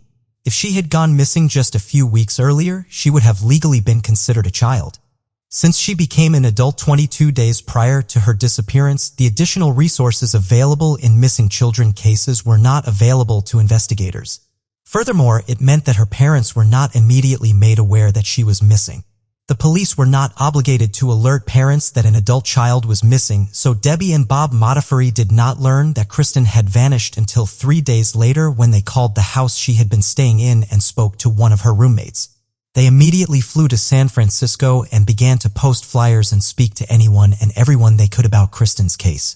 Investigators were able to make some headway early in the investigation and identify several avenues of inquiry. Police dogs traced Kristen's scent to the number 38 bus stop outside of the Crocker Galleria. On the day that she went missing, Kristen had asked her coworker for directions to Baker Beach. The number 38 bus drives to Socho Park Beach, which is separated from Baker Beach by Land's End Beach. Kristen's scent was tracked to near the water, opening the possibility that she had been swept out to sea. A search of her rented room uncovered a personal ad from a newspaper that read, "Friends. Females seeking friends to share activities who enjoy music, photography, working out, walks, coffee, or simply the beach exploring the Bay Area. Interested, call me." Police were, however, not able to determine if Kristen had placed the ad, answered it, or simply clipped it from the newspaper but not acted on it. As such, they were not able to investigate anyone she may or may not have met through the ad. The most notorious lead in the investigation came in on July 10th when a man called a San Francisco television station claiming to know what happened to Kristen. The caller identified 2 women that he claimed had killed Kristen after she had spurned their romantic advances. As sensational as this story was, it was quickly discredited when the caller was identified. When police interviewed the 2 women accused of killing Kristen in the call, they informed police that they believed the man who made the phone call was named John Onuma. Onuma had been harassing the 2 women because of conflicts they had been having at work with Onuma's then-girlfriend, Jill Lampo. The two women were cleared of involvement in Kristen's disappearance, but suspicions about John Onuma were just beginning to develop. When police interviewed Onuma, he admitted that he had made up the allegations against Jill Lampo's co-workers simply to cause problems for them. However, police were concerned by the fact that Onuma had drawn attention to himself in regards to Kristen's case and with inconsistencies in his statements to them. When the Oakland police wanted to question Onuma further in 1999 but could not locate him, they asked America's Most Wanted to run a segment on him. During the segment, the show interviewed two women who claimed to have been involved with and assaulted by Onuma. Neither woman ever filed charges against him. One woman claimed that Onuma struck her over the head, told her he had to kill her, and said, "Now you know what happened to Kristen Modafferi." This claim and the phone call are the only things tying Onuma to Kristen's case. Despite the lack of physical evidence, both Onuma and Jill Lampo remain persons of interest to the Oakland police. The FBI, which also looked into Kristen's disappearance, has cleared Onuma and Lampo as persons of interest. The FBI has since closed their file on Kristen's case. The more recent developments in Kristen's case point closer to her rented home in Oakland rather than San Francisco. In 2015, retired Detective Paul Dotsey and his three-legged search dog Buster searched the Oakland house where Kristen had been living just prior to her disappearance. Buster alerted to the scent of human remains at vents coming from the home's basement and at a drainage pipe outside of it. Oakland police brought in scientists from Chico State University to use ground-penetrating radar in the home's basement, which had been searched when Kristen first went missing. A dig was performed in the basement, but ultimately no new evidence was found. In 2017, Dotsey returned to Jane Avenue with Dr. Arpad Voss, a forensic anthropologist who specializes in human decomposition, and his team. Dr. Voss' work on the case was done on a volunteer basis, independent of law enforcement. The two obtained permission from the owners of both the house where Kristen had rented a room and the one next door to it, which had been a halfway house in 1997, to perform a search and experiment. Using a device he developed, Dr. Voss identified an area between the two houses where he believes Kristen's blood was present. In this scenario, Jane Street would be a crime scene but not the location where Kristen's body was disposed of. Using DNA samples provided by Kristen's parents, Dr. Voss was able to claim that remnants of Kristen's blood were found amongst the decomposition chemicals found at the site. While these results are promising, they have not resulted in Kristen's case being reclassified as a homicide.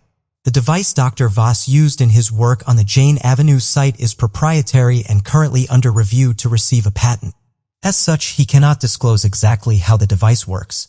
Because the details of the methods used to make these determinations cannot be made public, it is unknown at this time if these results meet the legal standards needed to use them in court. The Oakland police cannot consider these findings evidence until they are able to independently verify them in their own lab. Dr. Voss has been sending Oakland investigators instructions on how to do so without the benefit of his device. As of the making of this video, Kristen's case is still classified as an open missing persons case. Suzanne Lyle had an exceptional mind. Born on April 6, 1978 in upstate New York, Suzanne was a gifted student who ultimately graduated high school with honors and a talented writer with a particular fondness for poetry. That being said, Suzanne's intelligence was perhaps most clearly illustrated by her interest in and proficiency with computers. She taught her middle and high school teachers about how to use and fix computers rather than the other way around. She left the first university she attended, the State University of New York at Oneota, because she was too advanced for the computer science courses there. She transferred to SUNY Albany for a more challenging curriculum and supported herself with two computer-related jobs, one at a computer firm in nearby Troy and the other at the Babbage's software store in the Crossgates Mall. Suzanne's job at the Crossgates Mall would become inextricably linked to her disappearance. On March 2, 1998, Suzanne took a midterm before leaving campus to start work at Babbage's at 4 o'clock. After the store closed at 9 p.m., Suzanne quickly changed clothes and rushed to catch a 920 bus back to campus. A classmate of Suzanne's waiting at the bus stop at Collins Circle back at the SUNY Albany campus saw Suzanne get off the bus at approximately 9:45. This would be the last time anyone saw Suzanne. Suzanne's mother Mary received a phone call on the morning of March 3rd as she was getting ready to go to lunch with her son as a belated celebration of her birthday. On the other end of the phone was Suzanne's boyfriend, Richard. He informed her that Suzanne had not returned to her dorm room the night before. Richard attended a different university than Suzanne, and while his school was only a short distance away from hers, he only indirectly knew that Suzanne hadn't made it back to her dorm room on the night of March 2nd. Suzanne's routine would be to get back to her dorm room around 9:45 and either call Richard or speak with him over the computer. Richard claims that after he failed to hear from Suzanne, he tried calling her multiple times and he could not reach her online. When he still could not get a hold of her by the following morning, he reached out to her parents. The various pieces of eyewitness and circumstantial evidence indicate that something caused Suzanne to go missing during a very short period of time after she got off the bus on campus before she could get back to her dorm room. Investigators were eventually able to speak with the driver of the bus, which Suzanne rode back to Collins Circle, to confirm that Suzanne did in fact leave the mall on the night of March 2nd. As Suzanne frequently rode that bus line at that same time, the bus driver was able to recognize her from a photograph and confirm that she boarded the bus the night she was last seen. He could confirm that she exited the bus as she was not on it at the end of his route, but he did not personally witness her disembarking at Collins Circle. As such, Suzanne's classmate provides the only eyewitness testimony that shows she made it back to campus.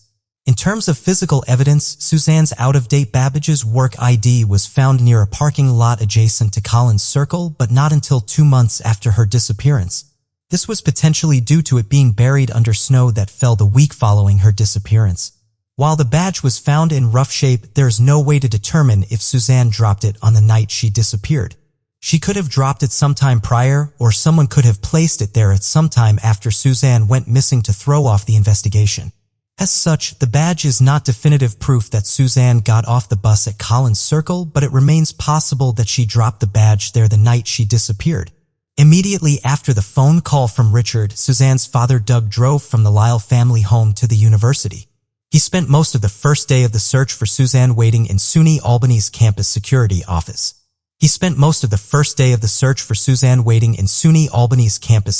office. Campus police first checked the class Suzanne should have been in that morning.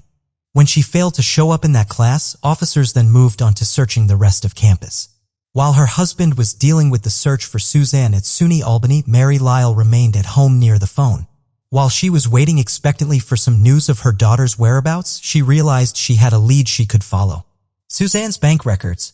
Mary had access to Suzanne's bank accounts and as such was able to call Suzanne's bank to check her debit card activity.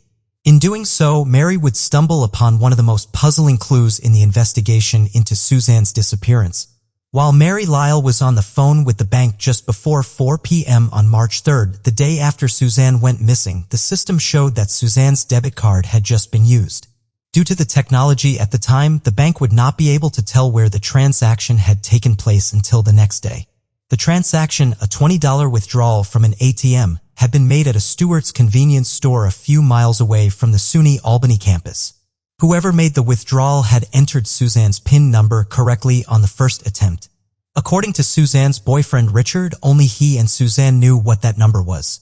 Obtaining the security footage from that store obviously became a top priority for investigators. Unfortunately, the ATM was not visible to the store's camera, which instead was pointed towards the cash register. Suzanne did not appear in any of the footage from the security camera. Police were able to identify the majority of the customers who were seen in the footage from the time of the ATM transaction and interview them.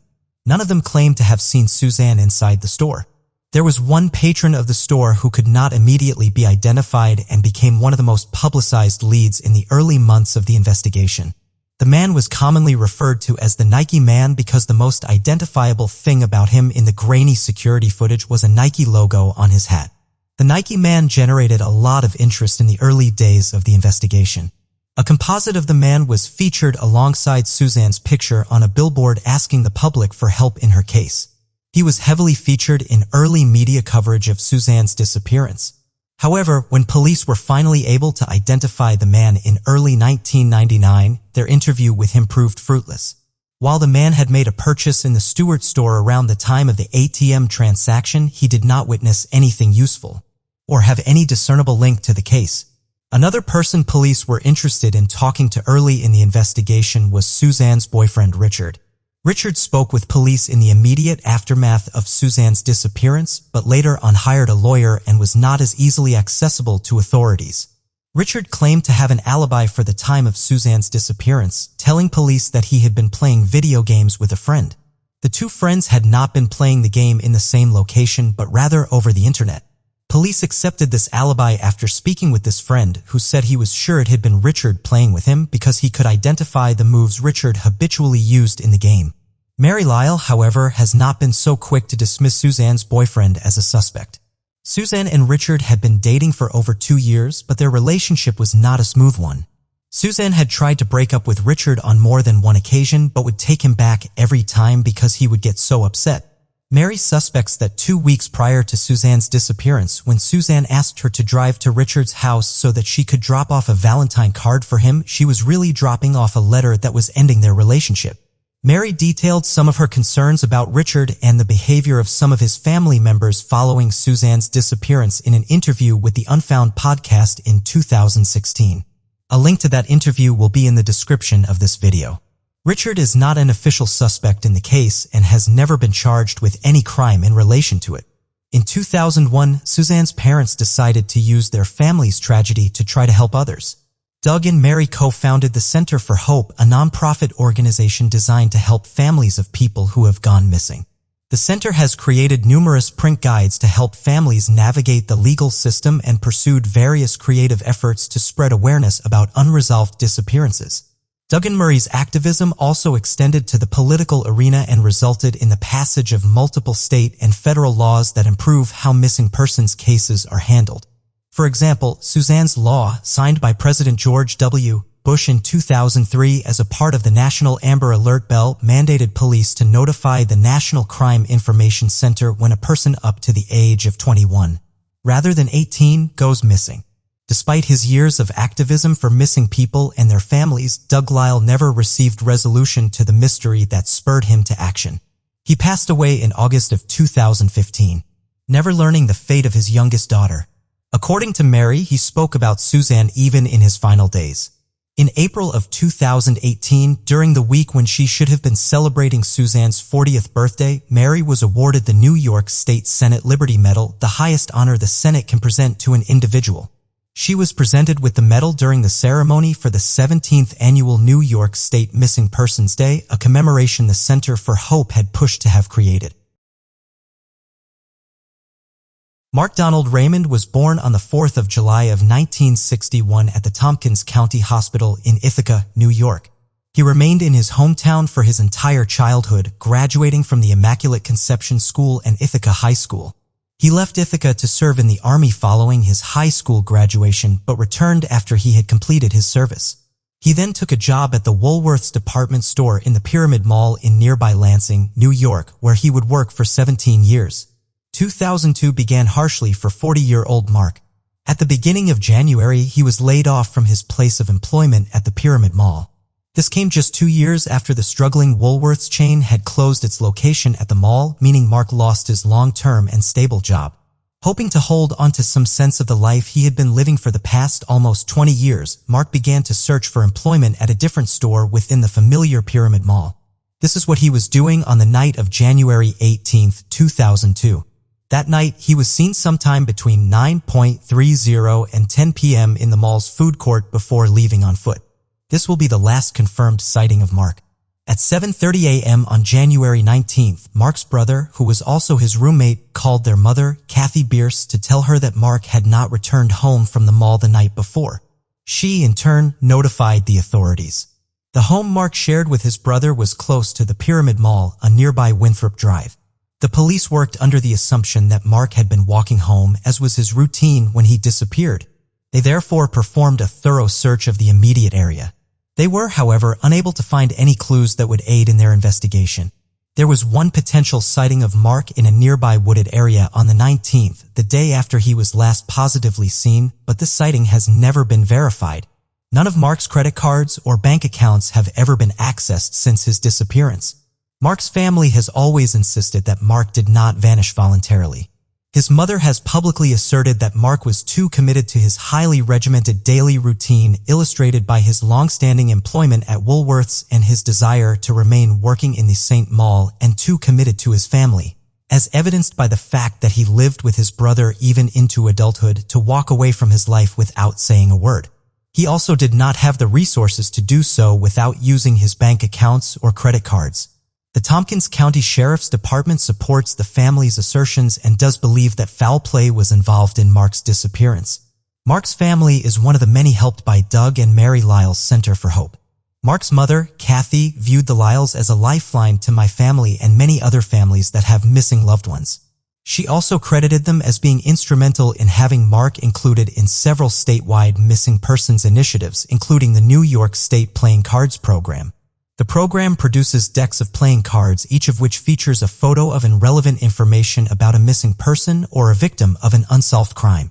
The decks are distributed throughout the state, including within the prison system, in hopes of generating information on the cases. Mark is featured as the aide of clubs. Unfortunately, Kathy Bierce would eventually have more in common with Doug Lyle than just a missing child. She passed away on August 15, 2016, after battling pancreatic cancer. Like Doug, she died having never received answers about what happened to her child. This was in spite of her ongoing efforts to try to keep Mark's case in the local media. As of June 2018, Mark Raymond would be 56 years old. He has dark hair, he's allies, and is 5 feet 5 inches. He requires glasses to see, and the glasses he wore at the time of his disappearance were gold-rimmed. He is also missing the tip of his right middle finger, having lost it in an accident prior to his disappearance.